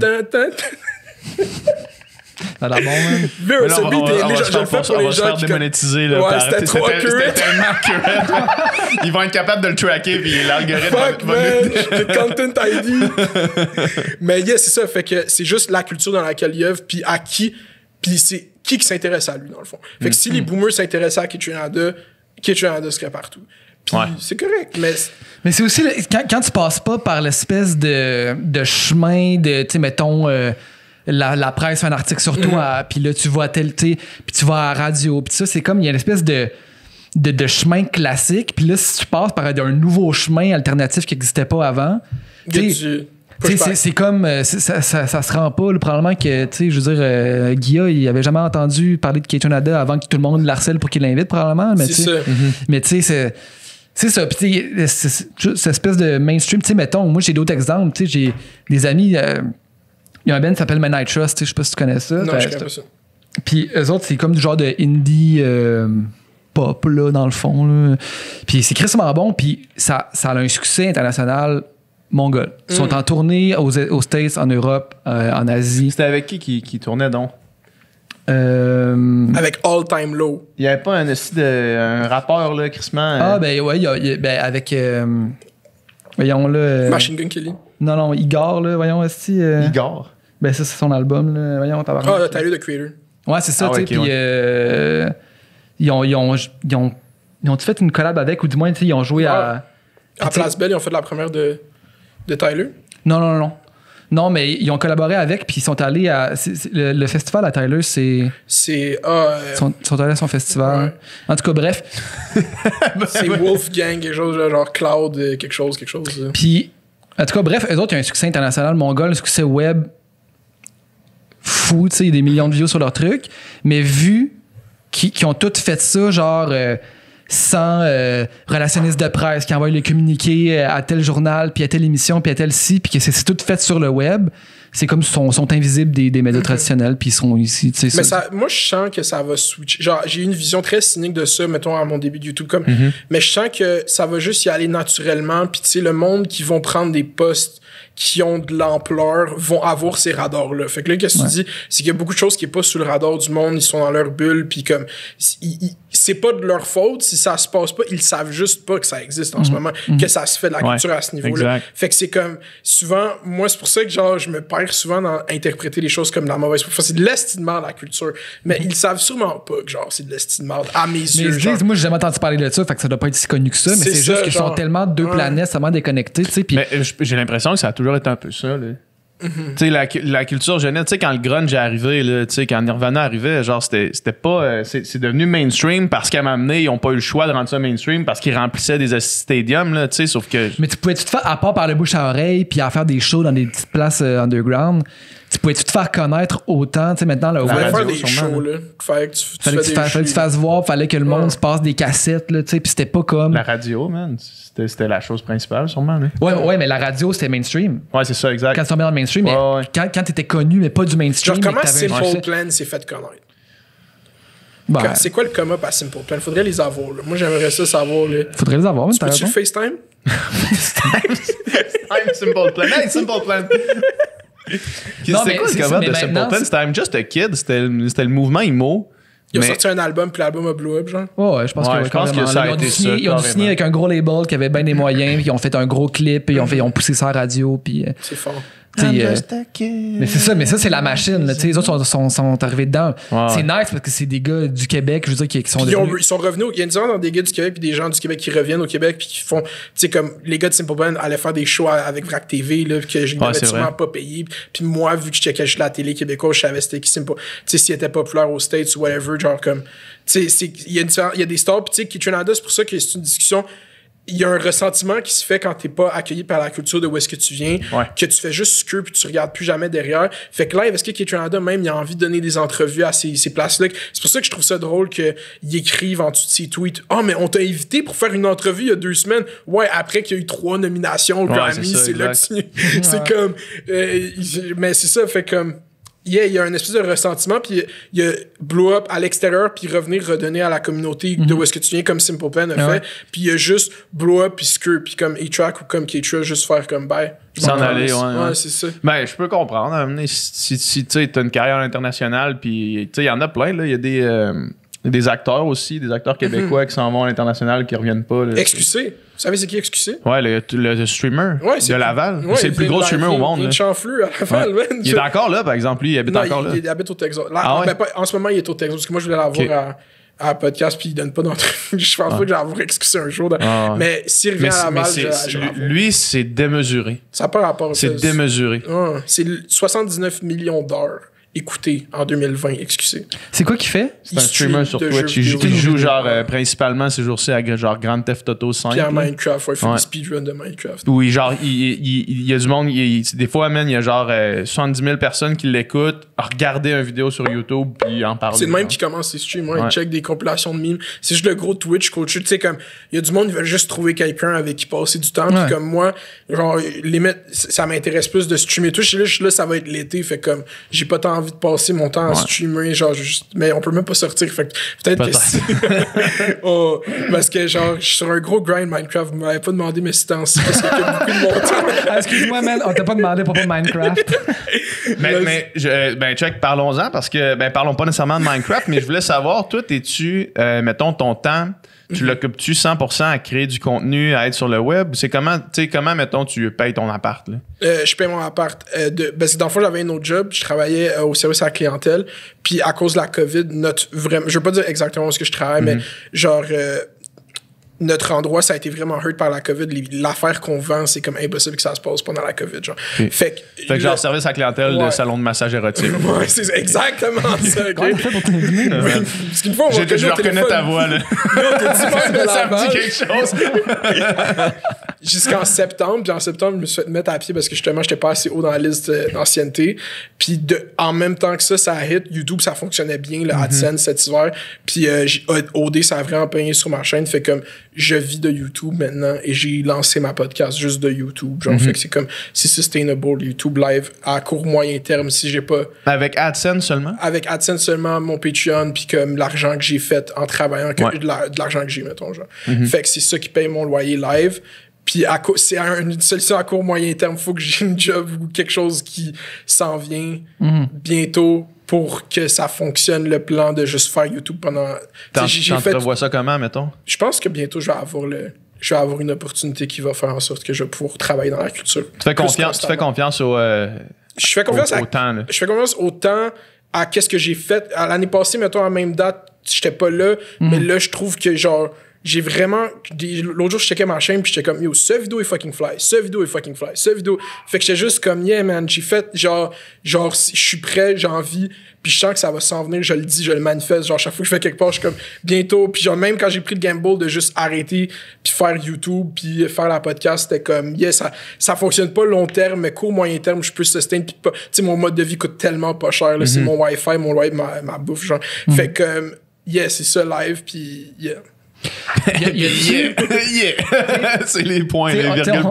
on parlait un peu en blague de tout le monde en parle, mais y a-t-il une manière, est-ce que, mettons, encore pour faire de la vraie argent au Québec, il faut que tu sautes un peu dans les médias traditionnels? En ce moment, ouais. Puis est-ce que c'est quelque chose que tu voudrais faire? C'est quelque chose que je vais faire. Que tu vas faire? Que je vais faire. Puis comment tu vas le faire? Ben là, je me pratique, j'écris des chroniques chez nous. Je veux une chronique récurrente à la radio dans la prochaine année. Je pense que je vais l'avoir. Comme j'ai dit ça de même. Je pense que ça serait bon. Genre, tout le monde sait que ça serait bon. Fait qu'on va arrêter. On va arrêter de faire semblant. On va arrêter. Fait que là, moi, ça fait une couple de semaines, je suis là-dessus. J'en écris genre comme 2-3 par semaine. Puis tu les fais-tu? Non, je les fais. Je les écrire. Puis genre, apprendre à écrire. J'ai jamais écrit rien. Ouais. Puis quand tu fais de la radio, des médias traditionnels, il faut que tu soumettes qu'est-ce que tu fais avant. Ouais. Quand j'ai appris ça, j'étais juste comme, OK, il faut que je sois capable d'écrire qu'est-ce que je vais dire. Mais t'es-tu capable? Est-ce que t'es lis, mettons? T'es-tu capable de les faire à voix puis t'es enregistres puis t'es écoutes? Non, je les enregistre pas encore. Tu devrais faire ça. Ouais, t'as raison. C'est le next step. Next logical step. Mais je sens que je fais ça quand je fais mes vidéos. C'est pour ça que je trouve que... Ouais, mais les écrire puis les lire. Parce que je veux pas les... Je veux les écrire, le soumettre. Est-ce que tu penses qu'ils vont me laisser faire ça à la radio? Les écrire, le soumettre, faire comme moi, ça va être à peu près ça. Mais s'il y a une joke qui vient live, comme ça me surprendrait. Faut que j'aie plus de subs sur YouTube. C'est trop risqué en live. C'est ça, hein? Mais yeah, je sais pas. Je dis ça de même, je talk shit, mais genre, je pense que je vais réussir à translate. Puis tu sais, j'ai eu ma première opportunité sur un plateau IDEA. J'étais dans une web série à la Télé-Québec qui s'appelle La Reine. Puis ça, c'était une belle expérience. Puis j'étais juste comme, OK, il y a fucking de gens qui travaillent dans la culture. Je peux me trouver une job. Genre, je vais réussir à... Puis tu sais, tu vois, c'est encore qui écoute mes vidéos, parce qu'il y a beaucoup de gens dans le YouTube qui sont dans le combien écoutent mes vidéos. Moi, j'ai tout le temps été chanceux par le qui écoute mes vidéos. Puis la fille qui a écrit la série avec moi en tête pour être l'animateur des battles. Elle m'a juste DM sur IG, yo, j'ai écrit une web série à Télé-Québec. J'ai fait, pour yeah! Pas d'audition, pas rien, let's go. Hey, crédit sur IMDb, let's fucking go. Commence à monter ton CV IMDb. Let's go, Tu crédité maire de Laval? C'est écrit Mounir Kadouri, also known as maire de Laval. Solide. Très fort. Très, très fort. Il y avait Flaubert qui a écrit Madame Bovary. Il a fait il y avait une pièce dans sa chambre, dans sa maison qui s'appelait, il appelait ça son crachoir. Puis là, c'est comme l'expression le crachoir de Flaubert. Puis il allait là pour lire à voix haute ses textes, mais les crier, genre. Fait que si jamais tu veux un J'ai déjà commencé Madame Bovary, parce que ma prof de français de secondaire 5 a dit Flaubert, c'est un grand auteur. Il a écrit Madame Bovary. Puis dans ce temps-là, j'étais à la quête de l'intellectualisme. Secondaire 5. Fait qu'il n'y a pas de meilleur début que Madame Bovary. Puis là, j'étais allé au Archambault, aux Galeries Laval. Archambault, Madame Bovary. Je sais pas, il y a plein de gens qui parlent de même. Je trouve ça un peu louche que tu ris. Fait que j'étais allé au Archambault. C'est juste drôle que l'histoire s'en va vers le Archambault pour Madame Bovary. J'étais allé au Archambault, j'ai acheté Madame Bovary, j'ai commencé, j'ai pas fini. Ah ouais, tu vois, moi, ça m'a marqué, ce roman-là. Ah ouais. Crissement, ouais. C'est fou. Tu vois comment la culture, c'est subjectif. Ben oui, mais hein. Moi, j'avais fait à l'université un genre de programme que c'était 1 an, puis c'est juste de lire des romans, puis genre en parler en salle de discussion, là, that's it, là. Puis on a passé 2 semaines là-dessus, puis... Mais tu sais, je comprends que c'est raide, là, mais... Je pense à mon âge, j'étais pas prêt pour ça. Mounir de 16 ans. J'étais comme, ok, c'est tough, man, de lire ce livre, ça prend secondaire 5, c'est rough quand même. Madame Bovary, c'est genre un personnage de fille qui a été comme gavé au roman de chevalier, puis au romantisme, tout ça. Fait que là, elle son idée de l'amour est complètement distorsionnée, puis complètement irréaliste, là, mettons. Là. Puis si je lisais ça, puis j'étais là, hey, ça, c'est tellement... genre du monde que tu connais, là, tu sais, c'est vrai. En tout cas, moi, j'ai crissement relate à ça. J'ai encore le livre, je vais le relire. Ah ouais, tu l'essaieras pour vrai. C'est vrai, c'est bon. C'est fort. C'est vrai que Madame Barry, C'est bon, ouais, c'est bon. Ça a marqué beaucoup. Ben, pourquoi on en parle en littérature. français sur mon accent? Ouais. Ouais, ben c'est 300 ans plus tard. Ouais. Ouais, c'est ça. C'est dans un des romans qui a C'est fou. marqué. En ce moment, moi, je suis dans un gros... en jouant à Minecraft, qu'est-ce que je fais? C'est que j'écoute des documentaires sur la Deuxième Guerre mondiale. Comme...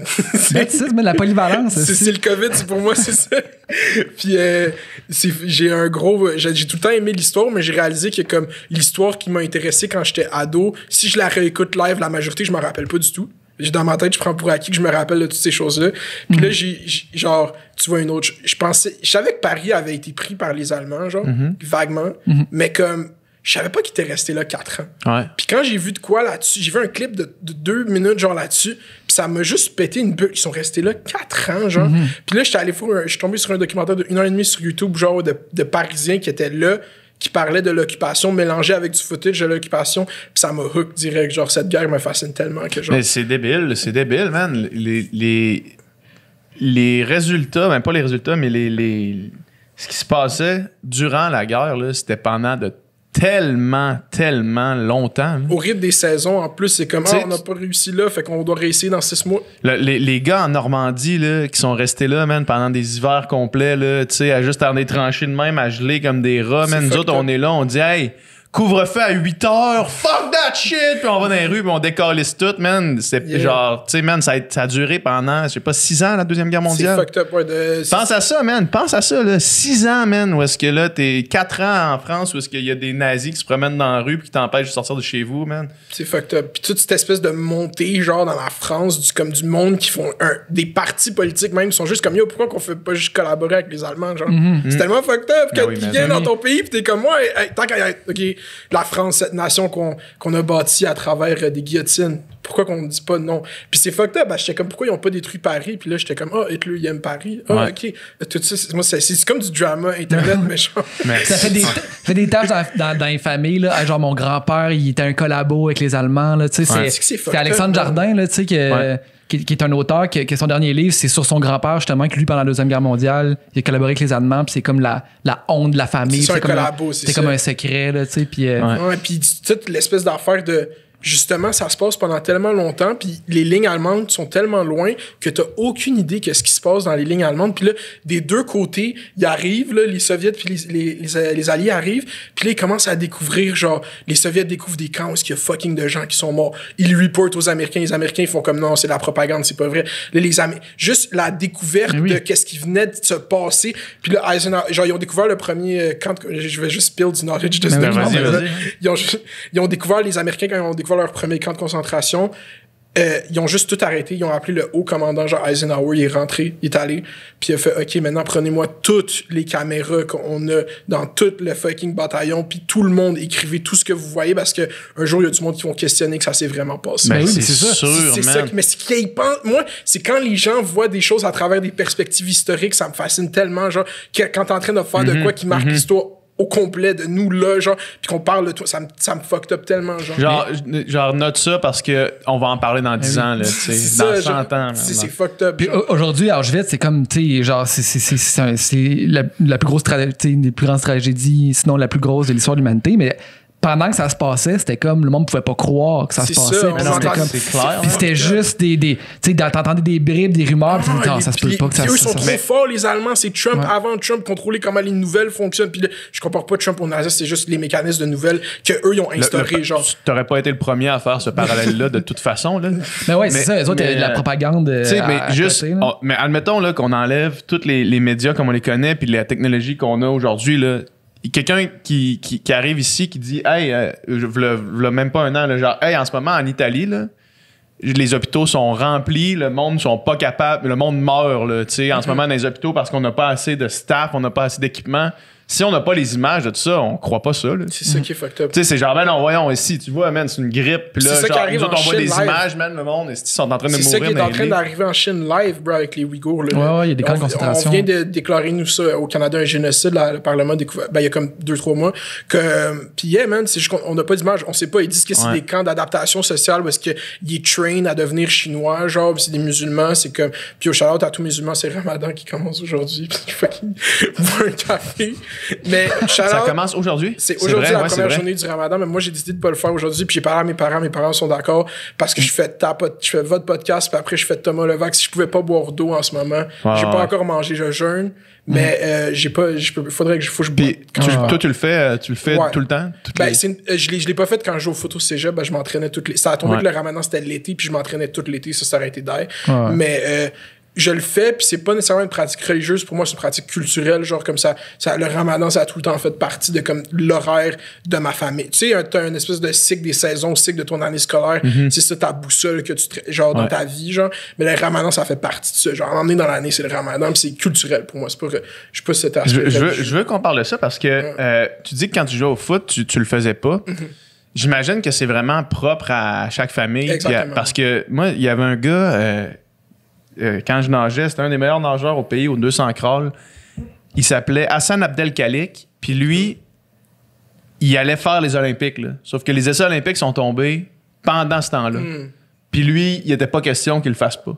Je te jure, bro, à la Coupe du Monde de soccer. Fait qu'il s'est pas qualifié, man. Il a fait des contre-performances, il avait zéro énergie, il était nul à chier comparativement à ce qu'il faisait habituellement. Mais lui, dans sa famille, c'était Non négociable. non négociable, puis probablement que c'était son fucking rêve.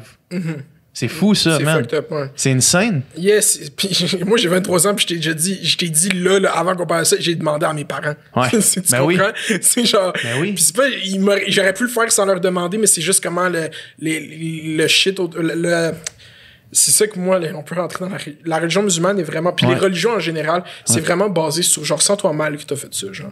Puis c'est ce mécanisme que les parents Demande instrumentalisent. repentance. C'est ça, genre, puis moi, c'est ça qui me turn off le plus de la religion, parce que si on adhère au concept d'un Dieu, c'est comme, je sais que je suis une bonne personne, si le patinet, il m'a créé, il sait que je suis, genre, fondamentalement, je suis pas mauvais, genre, tu Si le patinet en haut, il m'a créé, man. No stress, là.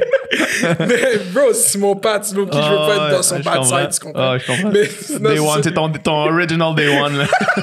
For real. Mais yeah, c'est ça, fait que moi j'ai été chanceux, je suis chanceux, c'est juste moi, genre quand je m'entraînais parce que je voulais jouer au foot universitaire, je m'entraînais 6 fois semaine l'été, genre avant je pouvais juste pas boire d'eau, genre. Ouais, mais non, mais je te dis, il y a du monde qui font la Coupe du monde de soccer pour l'équipe je crois que c'était d'Algérie où il y a tu m'avais plus quelle équipe. Mais il y avait plein de joueurs qui avaient décidé de faire le Ramadan pendant ce jour-là. Ils étaient juste comme. Puis c'est comme j'étais au Maroc, en plus, je parlais, je checkais cette Coupe du Monde, puis le monde trouvait ça bien normal. Puis moi, je trouvais ça complètement taré. Ouais. Mais moi, j'ai de la misère, man, avec toutes les religions, vraiment beaucoup, là. J'ai vraiment de la misère avec ça parce que justement, pour ces choses-là qui sont irrationnelles, là, ces décisions-là qui sont complètement décalées de l'expérience humaine, on dirait, là. C'est ça. Puis, c'est archaïque, mais c'est ça c'est le concept de religion, le concept de spirituel. C'est des choses différentes. Et les religions organisées qui sont teintées heavy par l'homme, tu comprends? Fait que si tu veux adhérer au concept qu'il y a un higher being, c'est juste, si tu vas deep, c'est juste bien plus satisfaisant comme conclusion dans ce débat-là, genre, tu comprends qu'il y a un Dieu en tant que tel, que si tu vas pour le pour et contre, c'est juste bien plus apaisant, puis genre, mais là, d'adhérer à comment tu dois croire à ça, puis tout, puis c'est juste, ça, je te dis, moi, je suis genre, j'y pense même plus, depuis que j'ai réglé ces conflits, quand j'étais à 17-18 ans, je fais de l'escapisme, puis je pense plus à ces choses-là. C'est du moment que ça devient une institution, on dirait que ça pervertit tout le truc, là, tu sais, on dirait que quand les humains s'en emparent, je veux dire, ça reste ce style des...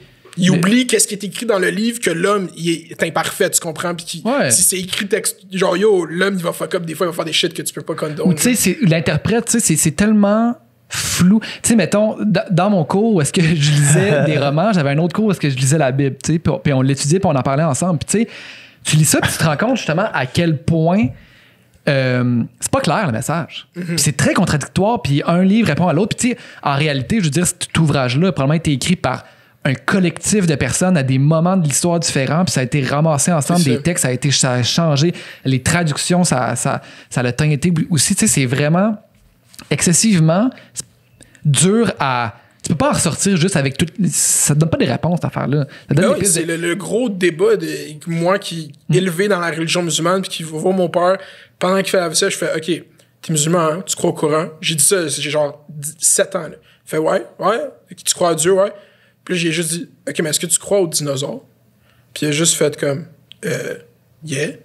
Puis j'étais comme, ouais, mais c'est pas dans le Coran. Puis t'es comme, ouais, mais c'est juste biz, tu comprends? Fait que chacun adhère à ça de la façon qu'il veut. Mais oui, puis c'est ça que ça devrait être, puis ça devrait jamais être dogmatique ou une vérité factuelle, dans le sens que, tu sais, tu peux en retirer certains messages, certaines réflexions, certaines valeurs, mais du moment que tu te dis, OK, donc, factuellement, historiquement, la Terre a 5000 ans, là, t'es dans le champ complètement, là, tu sais, puis il y a des franges de certaines religions qui sont... C'est le texte, c'est ça, c'est de même. Puis en plus, tu tires le doigt dans le pied parce que 20 pages plus loin, il dit quelque chose qui contredit ce que tu viens de dire. Tu sais, aux États-Unis, il y a des émissions, c'est des débats de Bible Freak, là. Ouais. Tu sais, c'est du monde qui cite, OK, ben, à tel verset, ça dit ça. Oui, mais à tel verset, ça. Puis là, c'est comme des débats de qui en plus, au plus. States Live, il y a le pire. Moi, il y a longtemps, j'étais tombé dans un YouTube circle de genre athéiste YouTube. Tu connais-tu athéiste YouTube? Des gens qui sont juste fucking athéistes, puis qui sont juste, ils reçoivent des... Fucking Il y a un genre, il y a un network juste sur l'athéisme, là, un network de nouvelles, genre plein de vidéos YouTube, puis il reçoit des call-ins de monde religieux, puis fait juste s'ostiner sur l'existence de Dieu, genre. Quand j'étais jeune, ça avait crave mon envie pour du contenu divertissant. Moi, à un moment donné, j'ai... ça, là, je suis diverti. Là, on m'avait hook. Là. Moi, à un moment donné, je suis tombé sur un dude qui s'appelle Reza Aslan, OK? Je pense que c'est un Iranien, je me souviens plus exactement. Puis lui, il a été... je pense qu'il a grandi en étant chrétien. Puis il s'est converti à la religion musulmane parce qu'il trouvait que c'est la religion qui lui parlait le plus, puis qu'il trouvait la plus belle, puis qu'il trouvait que l'espèce de code de valeurs, puis les histoires, c'est ça qu'il parlait. Mais c'est un expert... de la Bible, de Jésus. Là. Il dans fait théologie, genre. C'est ça, c'est un théologien. Théologue. Puis il a écrit des livres sur le Jésus historique, en piecing together toutes les infos qu'on peut avoir sur qui pourrait être ce gars-là. Il a écrit une espèce de semi-fiction, en tout cas, du moins d'essayer de voir... Okay, une fanfiction érotique là, sur Jésus historique. Selon le contexte historique, selon ce qu'on sait. Puis ça, c'est fucking intéressant. Puis il y a des vidéos d'1 heure de lui sur YouTube, c'est des genres de Q&A qui expliquent son livre. Là. C'est fucking intéressant. C'est hot de voir à quel point... Tu dis que c'est historique, moi je sais pas pourquoi ça m'intéresse. Puis de comprendre pourquoi... Ouais. Parce que ce qui est fou, c'est qu'à cette époque-là, des prophètes comme Jésus, là, il y en avait à tous les coins de rue. C'est vrai? Ah ouais, il y en avait plein. Ça, c'est il y en avait plein. Puis je veux dire, c'est sûr que tu connais beaucoup plus cette région-là du monde que moi, mais tu sais, mettons, dans les pays musulmans du Moyen-Orient, il y en a encore. Là. Je veux dire, j'étais allé au Liban avec un de mes amis, puis lui, il était ami avec une madame qui, à chaque semaine, elle est comme... possédée par la Vierge Marie, tu sais. Puis là, elle parle, tu sais, à travers la Vierge Marie, puis dans son appart, il y a comme 300 personnes qui show up, là, tu sais. Ouais, c'est comme... Fait que, tu sais, des genres de profs, il y en existe encore, mais il y en avait encore... Ça, au Liban, c'est des chrétiens, là, c'est des catholiques? Ben, en fait, elle était chrétienne, mais au Liban, c'est comme... c'est tout mélangé. Ils ont fuck up avec... Quand ils ont redessiné les lignes, ils ont tout mélangé ensemble. C'est un tiers chrétien, un tiers sunnite, un tiers chiite. C'est fort. Ouais. Mais il y a une loi qui fait en sorte que le président doit absolument être chrétien. Fait que une loi. C'est toujours dirigé par les chrétiens, mais les 2 tiers de la population est musulmane. Fait que c'est comme fucked up. Fait qu'ils veulent pas faire de recensement. Genre le dude, il a dit qu'on arrête de faire des recensements parce que la population musulmane prend toujours plus de place. Ben oui, tout le temps. Mais bref. Always coming up. Always. Mais bref, c'est fucking intéressant quand t'écoutes ce gars-là de pourquoi ce gars-là a marqué l'histoire. Ben c'est comme tu le crucifies, c'est live, tu fax or cap. Est-ce que tu reviens en vie ou tu reviens pas en vie? Tu comprends ce que je veux dire? T'entends de most shit, de tout, bro, là, t'es on the cross. Est-ce que tu vas le faire, bro? Tu vas-tu revenir? Ça, c'est le gros move, là. C'est le gros move de carrière, là. Ça, c'est defining, là. Tu connais-tu la page de meme des memes gays, sûrement? Ben oui, shout-out, on se follow back. Il me follow, shout-out. C'est une bonne page de meme. Puis l'autre jour, pour Pâques, il y avait un meme. C'est que c'était bon, puis c'était comme genre actual footage de la résurrection du Christ. Puis c'est genre, c'est juste Céline qui chante I'm alive. Puis là, t'as comme du monde qui arrive à la course sur le stage. J'aime le stock sur Céline. J'aime ça qu'il y ait cette page strict. Ah, c'est vraiment. J'aime leur meme de Star Academy. Est-ce que vous écoutez Star Academy? Je l'écoute genre les dimanches, mais pas les quotidiennes. Ok, bon, moi, c'est le premier variété que j'ai raté, c'est celui de ce dimanche. Ah ouais? Ils m'ont perdu un peu. C'est drôle en tabarnak parce que c'est le premier que j'ai écouté. Moi, je l'ai pas encore écouté, mais je l'écoute au courant de la semaine. Parce que là, j'aime plus les quotidiennes. C'est trop long le dimanche. Ah, c'est long, hein, Chris. Moi, je l'ai écouté parce que Joe était là. Joe Roy était ouais. là, qui est un ami à moi, puis il est insane, c'est insane. Il est insane, ce gars-là. Insane. Je veux avoir ton opinion sur la question de la laïcité de l'État. Parce que moi, c'est une question sur laquelle je suis vraiment ambivalent parce que d'un côté, je me dis, mettons dans mon esprit utopique, je me dis, il n'y a aucune religion qui n'a rien à voir avec les décisions qui sont prises pour la société. Mm-hmm. Ça, c'est comme ça que je le vois. T'sais, la religion n'a aucun lien dans la société. Fait que de ce côté-là, la laïcité de l'État, je trouve que c'est positif parce que ça enlève n'importe quel... Autant le christianisme que n'importe quelle autre religion. Là, mm-hmm. Mais de l'autre côté, je respecte vraiment la décision individuelle d'avoir la religion que tu veux puis de la vivre de la façon avec laquelle tu veux la vivre, en fait. Mm. Puis où est-ce qu'on se place là-dedans? Parce que je sais que t'es quelqu'un qui a sûrement une bonne opinion sur cette question-là. J'ai fait une vidéo là-dessus, mais genre, ça date de longtemps, fait que je peux... Mon take là-dessus, c'est qu'il faut pas confondre laïcité puis loi 21, OK? Ouais. La loi 21 puis la laïcité, c'est deux choses complètement différentes pour moi. Je trouve que la loi 21... Définis-le, ouais. C'est la nouvelle loi qui a passé qui est supposée rendre le Québec un État laïque, qui fait en sorte que dans la Charte des droits et libertés du Québec, c'est écrit qu'on est un État laïque, puis qui limite les signes religieux partout dans l'espace public en position d'autorité. Il faut être clair. Puis employé de l'État. C'est ça, employé de l'État. Puis c'est ça, la laïcité, c'est un concept que je suis totalement d'accord. C'est juste que je trouve pas que ça s'exprime à travers la religion des gens qui travaillent pour. Dans le sens que un État peut être je veux qu'il soit totalement laïque. Mm-hmm. Mais je trouve que pour être le plus laïque possible, c'est plus de religion possible. Tu comprends? Mm-hmm. C'est ça mon expression de la laïcité. C'est peu importe ta religion, t'es né ici, tu deviens ta citoyenneté, tu fais partie de l'État, t'as le droit de ta religion. Parce que qu'est-ce qui arrive avec la loi 21, c'est que même si l'intention est donc bien, OK, on va juste séparer l'État de l'Église, puis comme c'est le résidu de comme ce travail qu'on a fait depuis la Révolution tranquille, de s'affranchir de l'Église, je comprends ce ressentiment. Je dis juste que ce projet de loi en tant que tel, il discrimine une grande partie dans ce projet de loi, c'est les femmes musulmanes, les femmes voilées qui font. Puis c'est eux qu'on attaque le plus. Puis je trouve que qu'est-ce qui me fait chier, c'est le non-dit, encore une fois, c'est que je trouve que ce sentiment vers la laïcité est disingenuine parce qu'on dit que c'est justement pour séparer l'Église puis l'État.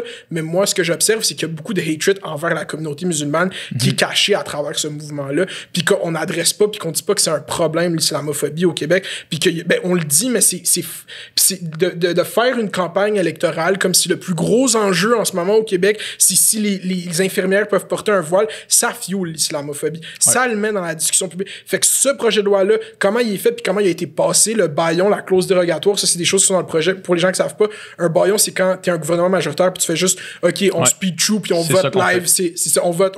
Puis on vote avec un bâillon. Une clause dérogatoire dans le projet de loi, ça fait en sorte que si ça passe, il pourrait pas avoir de recours au tribunal. Genre, là, ça va passer au tribunal après ça. Si ça passe, après, on peut plus challenger la loi 21, genre. Tu comprends? Fait que c'est ça un peu, je trouve que la loi... quelle est la façon de le faire si l'objectif est celui d'avoir un État laïque? Puis je pense pas que quelqu'un qui porte un voile, ça affecte ma perception de la religion. Ça m'affecte pas du tout. Je pense pas que si j'ai un enfant porte un voile, je pense pas que ça change. Je pense pas que... y a beaucoup de gens qui vont dire que l'expression de l'islam dans l'espace public, c'est pour conquérir le monde, puis que ça devient... Puis c'est le grand remplacement. Il faut utiliser les mots que l'extrême utilise aussi. C'est pas vrai, toutes ces shit-là. On est tellement pas beaucoup au Québec. C'est tellement une mince marginalité de la communauté musulmane qui est au Québec, qui porte un voile, qui travaille dans l'espace public en position d'autorité. Fait que c'est tellement absurde que le monde voit pas qu'on utilise ce issue pour garner un interest à l'intérieur de leur esprit nationaliste de faire comme non, on est au Québec puis on veut nous... Je suis d'accord avec toi, mais je suis autant québécois que toi, puis ma mère elle porte pas le voile, mais si elle portait le voile, elle aurait le droit d'être fucking juge, je m'en calisse, elle est plus intelligente que toi, bro, genre, mais pas je te dis juste qu'on s'en calisse, genre, c'est le jugement d'un caractère de quelqu'un est pas fait à partir de son signe religieux. Justement, dans l'idée de dire que c'est vraiment une infime minorité de femmes voilées qui travaillent dans l'espace public, j'ai l'impression qu'il y a beaucoup plus de personnes blanches qui vont devoir enlever leurs symboles religieux, leur croix, leur pratique religieuse. C'est ça, c'est juste que je dis que ça affecte plus les femmes voilées parce qu'en tant que tel, mettre ta croix en dessous de ton chandail, je trouve pas que c'est autant gros symbolique qu'enlever ton voile. Mais je sais qu'il y a encore, tu sais, c'est parce qu'il y a encore des classes. Moi j'ai grandi à Chicoutimi, puis on faisait le Notre Père à chaque début de cours, tu sais. Dans mon école primaire à Laval, il y avait un gros crucifix dans la classe. Ouais, c'est ça, mais tout ça s'en va également. Puis pour moi, ça, c'est ultra positif, mais je comprends que ça ostracise une minime partie du monde qui sont vraiment plus touchés par ça. Mais en même temps, est-ce qu'on fait la règle pour une une minime partie du monde ou est-ce qu'on fait la règle pour enlever tout, tu sais? Même s'il y a une minime mais partie. je te relance, si on fait la règle juste parce que c'est ce que le monde ils vont faire qu'on va voter pour moi puis avoir un gouvernement majoritaire. Puis cette question qui est pas tant grave est au centre de la discussion. C'est ça que je déplore, c'est que la CAQ s'est fait élire là-dessus. Ils ont dit on va faire la charte des valeurs mieux que le PQ puis on va se faire élire. Voici le projet de la CAQ. Si les comptes vont aller dans le Saint-Laurent, on s'en calisse. Ouais, mais ça je suis d'accord avec. Je suis d'accord avec l'idée que ça appelle à l'électorat qui veulent justement qui probablement cultivent un petit peu l'islamophobie puis ces choses-là. Par contre, l'idée derrière reste une idée que l'idée derrière la laïcité. Ouais. C'est ça. Que moi, je suis capable d'endosser, tu sais, mettons. Moi aussi. Puis j'ai pas voté pour la CAQ à cause de ça, mais je peux comprendre que c'est un...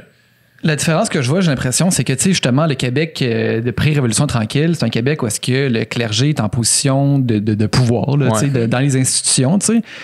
Puis un pouvoir décisionnel, tandis que puis même le crucifix le repère que tu faisais quand tu étais petit, il y a quelqu'un dans la direction de l'école qui a dit chaque élève va faire le repère le matin en commençant Mais, il y a encore des écoles qui sont il y a encore des écoles puis des classes par les sœurs là, tu sais, données par les sœurs. Mais ça absolument. Moi j'ai travaillé au Collège Notre-Dame là, au Collège Notre-Dame, ça appartient encore à genre la communauté genre du frère Saint-Jean-Baptiste, je sais pas. Puis là-bas, il y a une classe avec genre 4 prêtres qui habitent encore là, puis ils ont une caille juste derrière l'école. Puis à côté, il y a Sainte-Marceline, eux aussi, c'est... Mais c'est ça, à mon idée à moi, ça n'a pas de crise de sens. Là. Mais non, mais c'est ça, ben moi non plus, je trouve pas que ça a de bon sens, mais tu sais, là, c'est comme... la religion, mettons, de ton école, quand tu étais au primaire, est encore dans l'ADN de l'école, puis on essaie encore de te l'enfoncer un peu dans la gorge. Tandis que c'est pas parce que... ta prof, elle a le voile, puis qu'elle n'a aucunement un pouvoir décisionnel dans l'organisation de l'école, puis dans le contenu de, qui va. Tu sais, c'est pas parce que t'as une prof qui porte le voile que tu vas te mettre à lire le Coran en commençant ta journée. Je suis sûr que si elle a fait dire un shit, je suis sûr que la prof qui a le voile, elle va rien dire sur son héritage, parce que dès qu'il y a un shit qui va être mal interprété à un parent, ça va être boum, on se cure, bye. Même si c'est syndicat en calice. C'est ça. Moi, ça m'inquiète. Puis j'ai l'impression. Mais c'est parce que comment t'éradiques le problème qu'on parle là. Tu l'éradiques en haut. Est-ce que c'est un problème, les signes religieux dans la fonction publique? Est-ce que c'est un problème en ce moment qui fait en sorte qu'il y a du monde qui ne reçoivent pas les services par l'État qu'ils ont besoin ou qui ne reçoivent pas un bon... Est-ce que c'est un shit qu'il faut adresser fondamentalement ou c'est juste une résolution de... Peut-être moi, j'ai pas l'attachement émotionnel à où est-ce que le Québec était dans la Révolution de même si je le comprends très bien. Fait que c'est pour ça que quand Mathieu Bock-Côté a l'air donc bien infériorité puis des signes... Moi, j'arrive pas à relate émotionnellement avec lui parce que je suis comme... Moi, genre... Je sens pas qu'il y a un problème avec le fait que le monde ait des signes religieux. Mais c'est pour ça que la génération, tu sais, mettons, la génération de mes parents sont vigoureusement pro-laïcité parce que eux autres, leurs parents étaient ultra croyants, ils ont grandi dans ce Québec-là. Ouais, puis il y a eu des cauchemars, des cauchemars christianistes. Puis eux autres, pour mes parents, là, la religion égale le diable. C'est ça, l'oppression complète. La grande noirceur, c'est littéralement le pire nom à avoir. C'est la grande noirceur. Genre, juste avant la Révolution tranquille, c'est le pire move. Là. Puis j'ai l'impression, puis tu me corrigeras si tu penses que je me trompe, mais tu sais, mettons, toi, ton attachement au Ramadan, mettons que tu disais qu'il est plus culturel que religieux, j'ai l'impression que c'est la même affaire pour la jeune fille québécoise qui porte le voile, mettons. J'ai vraiment l'impression qu'elle le fait plus parce que elle a un attachement à ses racines de cette culture-là, puis que sa mère le porte, puis que sa tante le porte, puis que, tu sais, comme tu reproduis un peu les patterns dans lesquels tu as été élevé. Fait que c'est vraiment plus j'ai l'impression que c'est rendu plus un symbole culturel qu'un symbole religieux, puis qu'elle fait pas... qu'elle fait parce qu'elle, personnellement, un attachement à ce truc-là, plus que pour le symbole at large de qu'est-ce qu'il veut dire, puis que comment il aurait pu être perçu comme un moyen d'oppresser les femmes dans l'histoire. Mais en fait, c'est même pas juste ça. Yeah, man, il y a des dérives avec les religions tout le temps, partout, toutes les religions. Le voile est sûrement utilisé pour oppresser des femmes partout dans le monde. C'est l'affaire, c'est que toutes les religions, on peut prendre juste sticker sur les musulmans, mais c'est comme toutes les religions au fondement ont des propos fucked up. Oui. Fucked up, genre ouais, ils disent tue pas du monde puis volent pas du monde, good, mais comme le reste, tout ce qui est décrit là-dedans, il y a des shit qui passent pas les moral codes qu'on a en ce moment. Fait que il y a une version genre du 21e siècle de l'islam qui existe, que la majorité du monde pratique, genre la grande majorité, qui est, comme tu dis, attachée à des shit culturels ou des shit spirituels pour elle, son voile, comment que elle, on lui a enseigné. C'est des passages c'est juste tellement agressant dans l'espace public, un voile pour certaines personnes. C'est juste, pour vrai, genre, j'ai l'impression, moi, c'est ça que je sens, genre, puis genre, c'est peut-être ma vision cynique de lire trop de comments à travers ma vie, de voir, genre, de juste, est-ce que c'est la personne qui écrit, tu sais, parce que on parlait, c'est tellement pas beaucoup de gens qui commandent des shit fucked up, mais quand t'as un ramassis de gens, chaque fois qu'il y a une nouvelle sur des musulmans qui commandent des shit fucked up, à un moment donné, t'en as vu des milliers dans ta vie, là, si tu checkes beaucoup Internet. Fait que ces gens-là existent. Straight up, genre. C'est sûr. Tu sais, l'Internet n'existe pas, mais il existe, mais ça existe, 100%. Il y a 5 fucking musulmans qui sont morts à la mosquée de Québec. Ça, c'est l'événement qui m'a le plus choqué. Je suis pas rentré dans une mosquée depuis. Pour vrai, genre, je sais pas, il y avait une grosse race, parce que moi, j'ai eu un gros PTSD avec ça. Quand il est arrivé le shit à l'affaire de Québec, j'ai bad trip parce que ça m'a fait capoter. Puis un an après, il est arrivé l'affaire à la mosquée en Nouvelle-Zélande. Puis ça, qu'est-ce qui est arrivé, c'est que moi, j'étais vraiment sur Internet dans ce temps-là, puis comme, j'étais limite là quelques temps sur les sites parce qu'on me dit c'est des extrémistes de 8chan, 4chan, puis genre je suis familier avec ces sites là, genre j'essaie de les comprendre, ça fait longtemps, genre. Puis là j'étais là-dessus sur 8chan à lire le monde tellement hateful qui remettent des clips, j'ai vu tout le clip au complet, ça c'est la première fois que je voyais ça puis genre je suis pas rentré dans une mosquée depuis ça, il y avait un gros rassemblement pour le Ramadan il y a 2 ans, je suis pas allé à la mosquée, genre c'est juste avec Québec tout ça, je suis fucked up, genre c'est juste complètement, je suis genre j'arrive pas à expliquer comment ça me trigger. Genre, quand c'est arrivé l'affaire avec la mosquée en Nouvelle-Zélande, j'ai pété une crise de panique, puis après, j'étais dans le métro, puis j'avais peur qu'il y ait des attentats, genre. Tout le temps, genre, j'avais pas. Parce qu'après 2 jours plus tard, dans le métro à Amsterdam, il y avait un autre attentat. J'étais juste dans un weird mindset. Fallait que j'allais à l'UQAM dans le temps, j'étais dans le métro à Berry-UQAM. J'étais sûr que ça allait go out, genre. J'étais en état de panique, genre. Ça m'a marqué, genre. Aïe, man. Yeah, man. Non, c'est horrible. C'est ça, c'est pour ça que c'est. C'est décrissant. Fait qu'un parti politique arrive puis que son agenda ce soit on est tellement bon, on veut tellement la laïcité, mais que moi je sens que sa base, il aime pas les Arabes complètement. C'est ça que je sens, genre. Ça fait que je me trigger que lui, il gagne des votes là-dessus, genre. Je sais pas si, je pense pas qu'ils ont désigné la loi en disant les Arabes ils vont payer avec cette loi-là. Je sais, mais c'est qu'est-ce que tu fais puis qu'est-ce que tu fais au fait. Genre, je sais pas si tu comprends. Tu sais, comme moi, je fais des vidéos sur influenceurs où est-ce que ma tête qui est nuancée puis il y a des gars qui vont aller insulter Pelle Cloutier puis vont faire c'est à cause de mère de la C'est un peu la même chose. Genre, t'incites du monde à qui vont aller plus se radicaliser. Tu comprends? Puis tu sais, c'est ça. Puis c'est une tough question, man. C'est ça, une tough question. Je suis pour la laïcité, je suis contre la loi 21, c'est ça. Ouais, c'est ça. Ouais. Mais tu sais, ça, c'est comme. Je pense pas que ça va passer au tribunal. Là. C'est au tribunal à la Cour suprême. Moi, je pense pas. Je pense qu'il va y avoir un gros éveil de la discussion parce qu'en ce moment, qu'est-ce qui va arriver?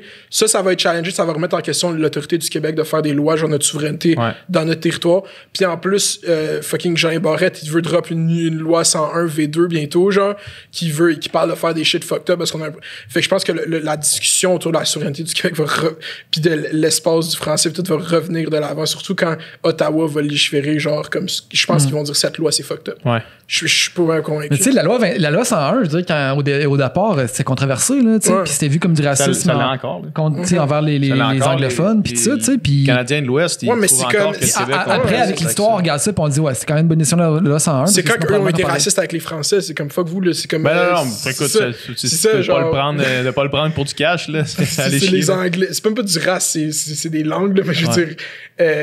Yeah, man, l'anglais puis le français, je pense pas que c'est la même shit que la laïcité parce que je vois clairement pourquoi il faut protéger le français. Puis moi, en tant que Québécois, j'ai un attachement profond à la langue française. Puis je suis pour la loi 101. Même dans ces...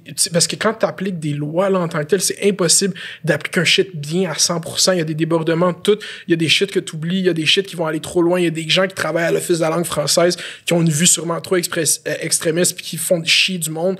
Il y a tout le temps des expressions dégénératives. La protection de la langue française, je trouve que, comment j'ai analysé, ça vient d'une place que je trouve légitime. Qu'est-ce que je trouve avec la laïcité, c'est que je trouve pas que ça vient d'une place légitime. Je pense pas que c'est un problème dans notre société. Je pense pas qu'on va devenir un État religieux si c'est pas de ça. Non, pas du tout. Même pas proche. Genre, je pense que le Québec, c'est une des sociétés qui est le plus affranchie, justement, à cause de cette origine avec le... Puis vous, la génération, justement, qui a grandi après les boomers, qui se sont fait élever avec même cette hatred de l'Église. L'inverse. C'est ça, genre. Fait que je pense qu'on est good, côté... Possiblement que ça vient avec, comme on disait tantôt... tu sais, c'est toute la même génération qui prend les décisions. Puis si cette génération-là a été marquée par justement le hatred envers la religion, peut-être possiblement que ça explique la raison pourquoi les autres ils voient ça plus comme un problème dans la société que nous, on peut le voir, tu sais. Puis tant que ce sera pas justement des gens qui ont grandi comme Gabriel Nadeau-Dubois, qui a notre âge, qui a grandi avec dans la même pensée que nous autres, que la religion existe comme pas, finalement. Là, elle existe, mais genre juste à Noël, quand tu y vas avec grand-maman, puis la seconde que grand-maman est plus capable d'y aller, puis personne va à l'église. Là. Fait que tant que ce sera pas ce monde-là qui vont être en décision, j'imagine que ça va être vu comme un problème. Là, C'est comment grandir en Amérique dans les années 2000 post 9/11. Post 9/11. Tu l'as senti? Je pense que je suis pas très... j'ai un nom très arabe, mais le monde assume pas que je suis musulman. Quand ils me rencontrent, ils sont comme « t'es light skin, mix. » Je suis comme « Non, mais je m'appelle Mounir Kadouri, je viens du Maroc. » Mais comment je l'ai vécu? Parce que moi, je Est-ce que tu sentais growing up? Ben oui, parce que j'ai beaucoup pris l'avion quand j'étais jeune. J'allais souvent au Maroc, puis en Europe. Ouais. Puis comme les random search, on est 4 dans la famille. C'est jamais ma petite soeur, mon frère, mon père. C'est 1 ou 3, c'est un pool. Il y en a un qui se fait prendre là, tout le temps. Ouais. Est-ce que j'attribue ça à post 9/11? Peut-être, mais comme il faut être... C'est comme... Les aéroports ont changé pour tout le monde aussi. Il y a des Blancs aussi qui se font prendre dans les random search, je suis sûr. Fait au Québec, je sais pas post 9/11 si ça veut dire de quoi. Moi, Ben, tu peux pas comparer avec avant parce que tu t'en souviens pas, dans le fond. C'est ça, là, genre, je suis en 97, puis comme c'est arrivé j'avais 3 ans. Ouais. Fait que c'est le monde dans lequel... c'est ça le monde que t'as connu, dans le fond. Ouais, c'est ça. Mais je me rappelle vaguement du matin du 9/11, vaguement. Puis ouais? Peut-être pas que je me rappelle. La dernière fois que je suis venu ici, j'ai raconté ce souvenir à Thomas Levac. Ouais. Mais c'est ça, je pense pas que je me rappelle, dans le fond. Yeah. Moi, je me rappelle. Tu te rappelles-tu? On était où? Moi, on était au primaire. On était dans la salle... Pas dans la salle Nicole-Beaulieu, dans le centre récréatif. Vous êtes allé au primaire ensemble? Primaire, secondaire, ouais. Let's fucking go! On était en sport-études ensemble. Tu vas-tu faire OD l'année prochaine? Non. Toi, tu vas te faire OD l'année prochaine? Non, mais je vais être chroniqueur à OD chaque semaine. À OD en direct? Non, c'est pas vrai. Non, mais c'est Ok, tu projettes ça, t'envoies ça dans l'univers. Faut tout le temps qu'on voit ça dans l'univers, ouais. Non, mais c'est... Ce serait bon, man. Ben non, mais c'est parce que je trouve que qu'est-ce que je dis sur les candidats est fucked up des fois. Comment j'instrumentalise les médias sociaux des fois est fucked up.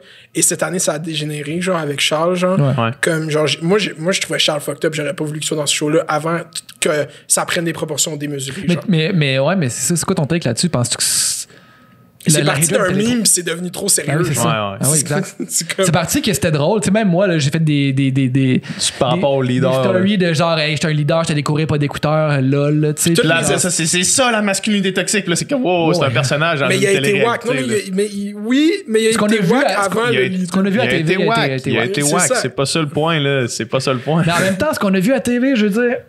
Attends, moi je pense que la responsabilité sur Charles va aussi beaucoup sur OD parce qu'ils ont monté ce show pour pas qu'on l'aime. Ouais. Puis c'est comme eux-mêmes, je suis sûr que dans leur meeting, ils se sont dit comme on est allé un peu trop. Genre, il y a des gens dans ce show qui aimaient pas Charles aussi, je suis prêt à dire pendant ce show. Ouais, mais il y a apparemment qu'il était un peu chiant avec la production. Là. Bon, c'est ça que la rumeur qui circulait, tu sais même pas à quel point ça c'est vrai. Comme j'ai eu une bonne confirmation. Let's go. Ok, fait que ça, tu vois, ça c'est fucked up. Tu vois, c'est genre comment que tu vas impacter la vie de ce gars-là pour toujours en le faisant avoir l'air d'un cave. Tu sais, c'est plus que qu'est-ce que moi je pourrais jamais faire en disant que je le trouve cave. Justement. Tu sais. C'est correct de faire les jokes, c'est correct de le trouver cave. Tu sais, moi, j'écoute OD, j'écoute Star Academy, je veux dire, je bitch dans mon salon comme n'importe quel bon consommateur de télévision. Là, c'est fait pour ça. Mais après ça, quand t'amènes ça sur les réseaux sociaux, puis t'en fais une espèce d'affaire, justement, là, débat de société, débat social, c'est comme... Moi, j'y vais de jokes avec OD, c'est ça. C'est ça, tu sais, c'est ça. Il se fait faire des jokes, mais tu sais, à un moment donné, c'était carrément C'était carrément de la cyber-intimidation. Puis là, c'était comme... Débile, puis là, à un moment donné, après ça, t'as une vague de genre... Hey, là, peut-être qu'on y va fort sur Charles, tu sais, comme slacké. Puis là, c'est comme, non, les pervers narcissiques, ils méritent ce qui leur arrive. C'est comme, OK, là, tu viens de le diagnostiquer pervers narcissique à cause de ce que t'as vu à TV à travers le prisme du montage d'OD, man. Là, tu extrapoles en tabarnak. Ouais, mais si tu déconstruis cette saison d'OD, Charles a eu beaucoup d'influence. Genre, comme il a shapé tout comment cette saison s'est passée par son emprise sur les garçons au début. Genre, il leur a vraiment dit là, vous tripez sur ces filles-là, blablabla. On s'arrange, Noémie a dit qu'elle veut parler à un autre gars, elle, c'est une fille insécure. Ouais. Tu sais, moi, Charles, c'était pas juste que je voulais bitch, il était infuriating, genre. Ouais. Il était comme, avant même qu'il l'aime pas, avant même, genre, j'ai fait un vidéo d'OD qui s'appelle Je Stalk les candidats d'OD, je fais ça chaque année, puis j'ai pas parlé de Charles, juste parce que je l'ai oublié, puis en même temps, j'étais comme, je vais même pas le filmer, mais je m'en calisse de ce gars-là, puis j'avais déjà entendu l'histoire de son ex, genre, je la suivais sur Twitter, fait que j'étais comme, Charles, c'est un cave, whatever. Puis ça aussi. C'est peut-être un cave dans le sens, c'est peut-être un cave, mais en ce moment, moi, je sens pas que j'ai toutes les informations pour pouvoir dire for sure que c'est un cave. Mais à OD, là, Mais à OD, c'était un cap. Ben, parce que tu peux parler de son personnage, tu sais, sauf qu'il faut pas que ça bleed dans quelque chose que tu sais pas, tu sais. Encore là, c'est du commentaire sur l'émission, mais tu sais, la personne Charles, je la connais pas. Peut-être que je la rencontrerais, il deviendrait, je le trouverais nice, ça serait mon ami. Peut-être pas, peut-être probablement pas. On ferait des méditations ensemble, il parlerait de self-help. Il y a quand même quelque chose de spécial que genre tous les gars qui sont sortis d'OD, ils ont tous dit il était quand même chill, puis genre il y avait une influence positive. Tous les gars étaient. Imagine, tu vas dans un show de télé-réalité, tu sors, t'es la star acclamée dans ton quartier, puis il y a un des dudes qui reçoit des menaces chaque jour à coups de milliers. C'est sûr que tu vas faire comme il était chill, soyez gentil. Mais moi j'ai un ami, on a un ami proche qui était à OD, puis lui il nous a dit il était bien correct, là. Il était pas chiant, là. Il était bien correct dans le day-to-day, là. Fait que c'est comme. J'ai beau dire dans mon vidéo, dans le vidéo qu'il y a, mettons, un des vidéos de Charles, je suis comme, OK, j'ai dit ça au début. Cette vidéo est pour parler du personnage que Charles a accepté de jouer. Je le dis mot pour mot. Après, il y a 400 comments qui s'en calissent complètement de ce que je viens de dire. C'est comme, c'est juste drôle. Puis, tu sais, il a fait des affaires outrageous. La table d'élimination, là, avec Chiari qui est dans son menton, là, qui est comme, moi, je pense que Vincent devrait partir parce qu'il a été méchant avec ça moi. Ça n'a pas de crise de sens. Quand Big PH a pris ta staff, man, c'est tout ce qui est arrivé, man. C'est tout ce qui est arrivé, Big Deal avec. T'as-tu écouté au débali? Oui, j'ai écouté. Si tu faisais des vidéos, qu'est-ce que t'aurais fait une vidéo sur moi? T'aurais dit quoi? J'aurais dit ton couple était fucking plate. Puis que je m'intéressais pas à ça. C'était ça. Chaque fois qu'on parlait de vous, j'étais comme autre chose. Parlez-moi de Joanie, Cendric.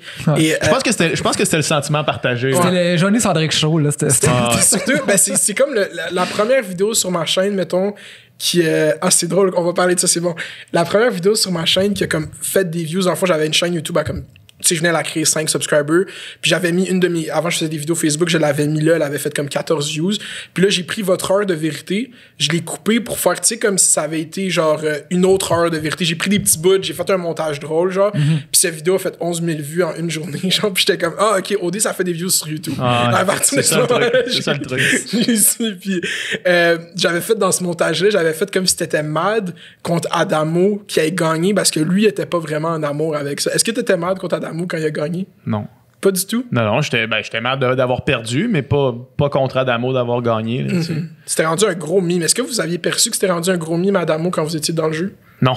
Pas du tout. Ben, nous autres, tout le monde, on pensait que Jesse et moi, on gagnait. Là. Quand on était les finalistes, qu'on avait écouté les émissions, là, on était là, c'est sûr c'est nous autres qui gagnent. Si vous aviez passé à cette saison, je pense que le monde au début, il aimait ça, pas aimer des coupes pis tout, mais là, je trouve qu'on value plus s'il y a des vrais couples qui se forment puis qu'on... Tu sais, comme l'affaire qu'avec Noémie et Vincent cette année qui était le cheat code, c'est qu'ils ont habité ensemble pendant 2 semaines au début de la saison. Puis là, c'est bien plus facile de croire en de l'amour quand tu sais qu'ils ont passé 24/7 pendant 2 semaines ensemble, qu'ils se connaissent. Mais quand on pense que vous parlez juste 15 minutes à chaque 4 jours, c'est comme comment... Je trouve ça... C'est pour ça qu'OD, c'est biz. J'ai hâte de voir Love Island. C'est les voyages. Ouais, c'est ça, c'est les voyages. C'est là que ça se passe. T'es 24 heures sur 24 ensemble. C'est ça. Si tu reviens d'un voyage puis t'es comme in love, ça veut dire que c'est pas mal vrai. C'est fucked up. Ouais. Tu vas-tu faire des commentary Love Island? Je vais voir. Je vais peut-être en faire un. Tu penses que ça va être bon? J'ai pas vu le Love Island original. Je vais le réécouter je vais l'écouter avant de faire avant de regarder la saison, mais je pense... Moi, j'aime la télé-réalité. Okay? Je vais lister les choses que j'aime. J'aime le contenu culturel québécois. Okay? J'aime la télé-réalité. J'aime les gens de 20 à 30 ans à la télévision parce que c'est ça le casting qu'ils ont. Fait ce show est fait pour moi. C'est comme mesure pour la mère de Laval. Genre, j'aime genre, en plus, ces temps-ci, j'écoutais La Villa des Cœurs brisés en France.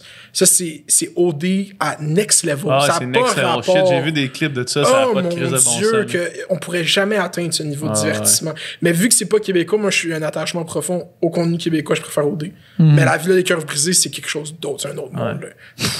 Tu pourrais pas avoir ça au Québec. On pourrait pas avoir. Pourquoi? Parce que les gars, c'est ouvertement des trous de cul. On pourrait pas. Tu sais, Charles, c'était un closeté de trous de cul qu'on a exposé, genre le sentiment public. Là, c'est des trous de cul, genre, comme assumés. Genre, les gars font des moves comme Khaled a fait, là, puis genre, personne dit rien, puis le monde s'en calisse, là. Genre, c'est comme le gars, il a parlé pendant 15 minutes avec la fille, puis il y a un prétendant qui arrive, puis il est comme, comment tu vas parler à l'autre gars? On vient de parler, tu m'as dit que t'avais un feeling. Il y a de la possession, il y a du machoïsme dans la culture française. Mais au Québec, le monde serait outraged. C'est ça, genre, c'est ça. Ça serait le monde, leur tête exploserait. Ça aurait pas de sens. Où est-ce que les gens... Let's go. Où est-ce que les gens te suivent? OK, fait que là, vous êtes des gros écouteurs de podcasts, les gens qui écoutent sans filtre. Fait que ma podcast fait divers. Partout, il y a des podcasts. J'ai un Patreon où est-ce que les émissions sont là d'avance. Puis on va interviewer tout le monde dans la culture québécoise, pas dans la culture politique, dans le spectre politique, partout. Je veux parler au plus de gens possible. C'est quoi? Là, t'as Alicia, Adib, Maki Lavender, Naila Rabel. Là, demain, on est mardi. Demain, je drop avec Victoria Charlton. J'ai fait une avec Ici Charlie, justement. Et les autres, c'est secret. Il y en a une très grosse qui s'en vient. J'ai hâte. Puis, mettons, excuse, je te coupe, là, mettons, dans un monde où est-ce qu'il y a déjà énormément de podcasts, là, qu'est-ce que ton podcast il fait différent que les podcasts qu'on s'assoit puis on jase? Je trouve que j'ai une capacité à ramener les gens à un niveau où est-ce que... Tu sais, comme, je trouve que je l'ai fait même là, parce que j'écoute beaucoup votre podcast. On parle à un niveau très méta des choses où est-ce qu'il y a beaucoup de codes qu'on met dans la discussion que moi j'enlève dès le début par comment moi je parle, puis ça rend la personne à l'aise. Puis je trouve que si tu regardes mes entrevues que les gens ont faites, je pense pas qu'il y a d'aussi bonnes entrevues de ces gens-là sur Internet en ce moment.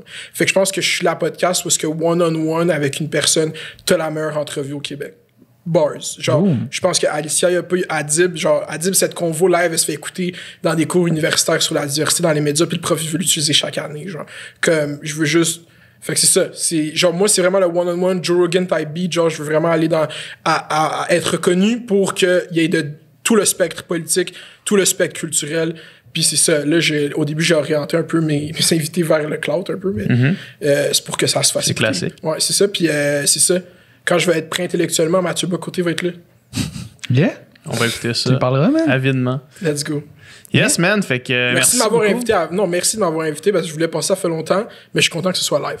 Yes, Yeah, ouais, yes sir. Ça tombe content. bien, man. Ça tombe bien. Le temps cool. fait bien les choses. J'ai-tu fait une belle impression? Est-ce que vous... Ben oui, C'était c'est super le super. fun. Le monde va adorer ça. Ouais, Puis c'était vraiment. vraiment une bonne discussion. En tout cas, moi, j'ai vraiment aimé ça. OK, fait que quand vous allez parler de moi dans le futur, vous allez faire comme Mounir, c'est un gars chill. Genre, Quand PL va moi, te bâcher, on va dire. moi, la seule fois qu'on a parlé de toi, je t'ai défendu. je sais, génial. T'es quand même, moi, je trouve qu'il est hot, là. Alright, merci, man. Yeah. Merci à vous. Cool. Yes, sir. Salut, man. Let's go. Merci d'avoir écouté ce podcast jusqu'à la fin. J'espère que vous avez apprécié la conversation. Ça prouve que vous êtes de réels fans de conversation et du Sans Fil Podcast et on vous remercie vraiment beaucoup. Si vous voulez avoir plus de contenu, plus de conversation, c'est sur Patreon que ça se passe. Yes, sur Patreon, non seulement on met tous les podcasts en ligne au moment où est-ce qu'on les tourne, donc on a beaucoup de semaines d'avance sur le Patreon, mais on fait aussi des encore moins de filtres qui sont exclusifs aux membres Patreon où est-ce qu'on parle, Dom, Nicole et moi, de la conversation qu'on vient d'avoir, où est-ce qu'on va un petit peu plus en profondeur dans certains sujets qu'on voulait aborder ou qu'on a abordé pendant le podcast. Donc, allez sur notre page Patreon, le lien vers ça va être dans la description du podcast. Fait que merci encore une fois de nous avoir écoutés jusqu'à la fin.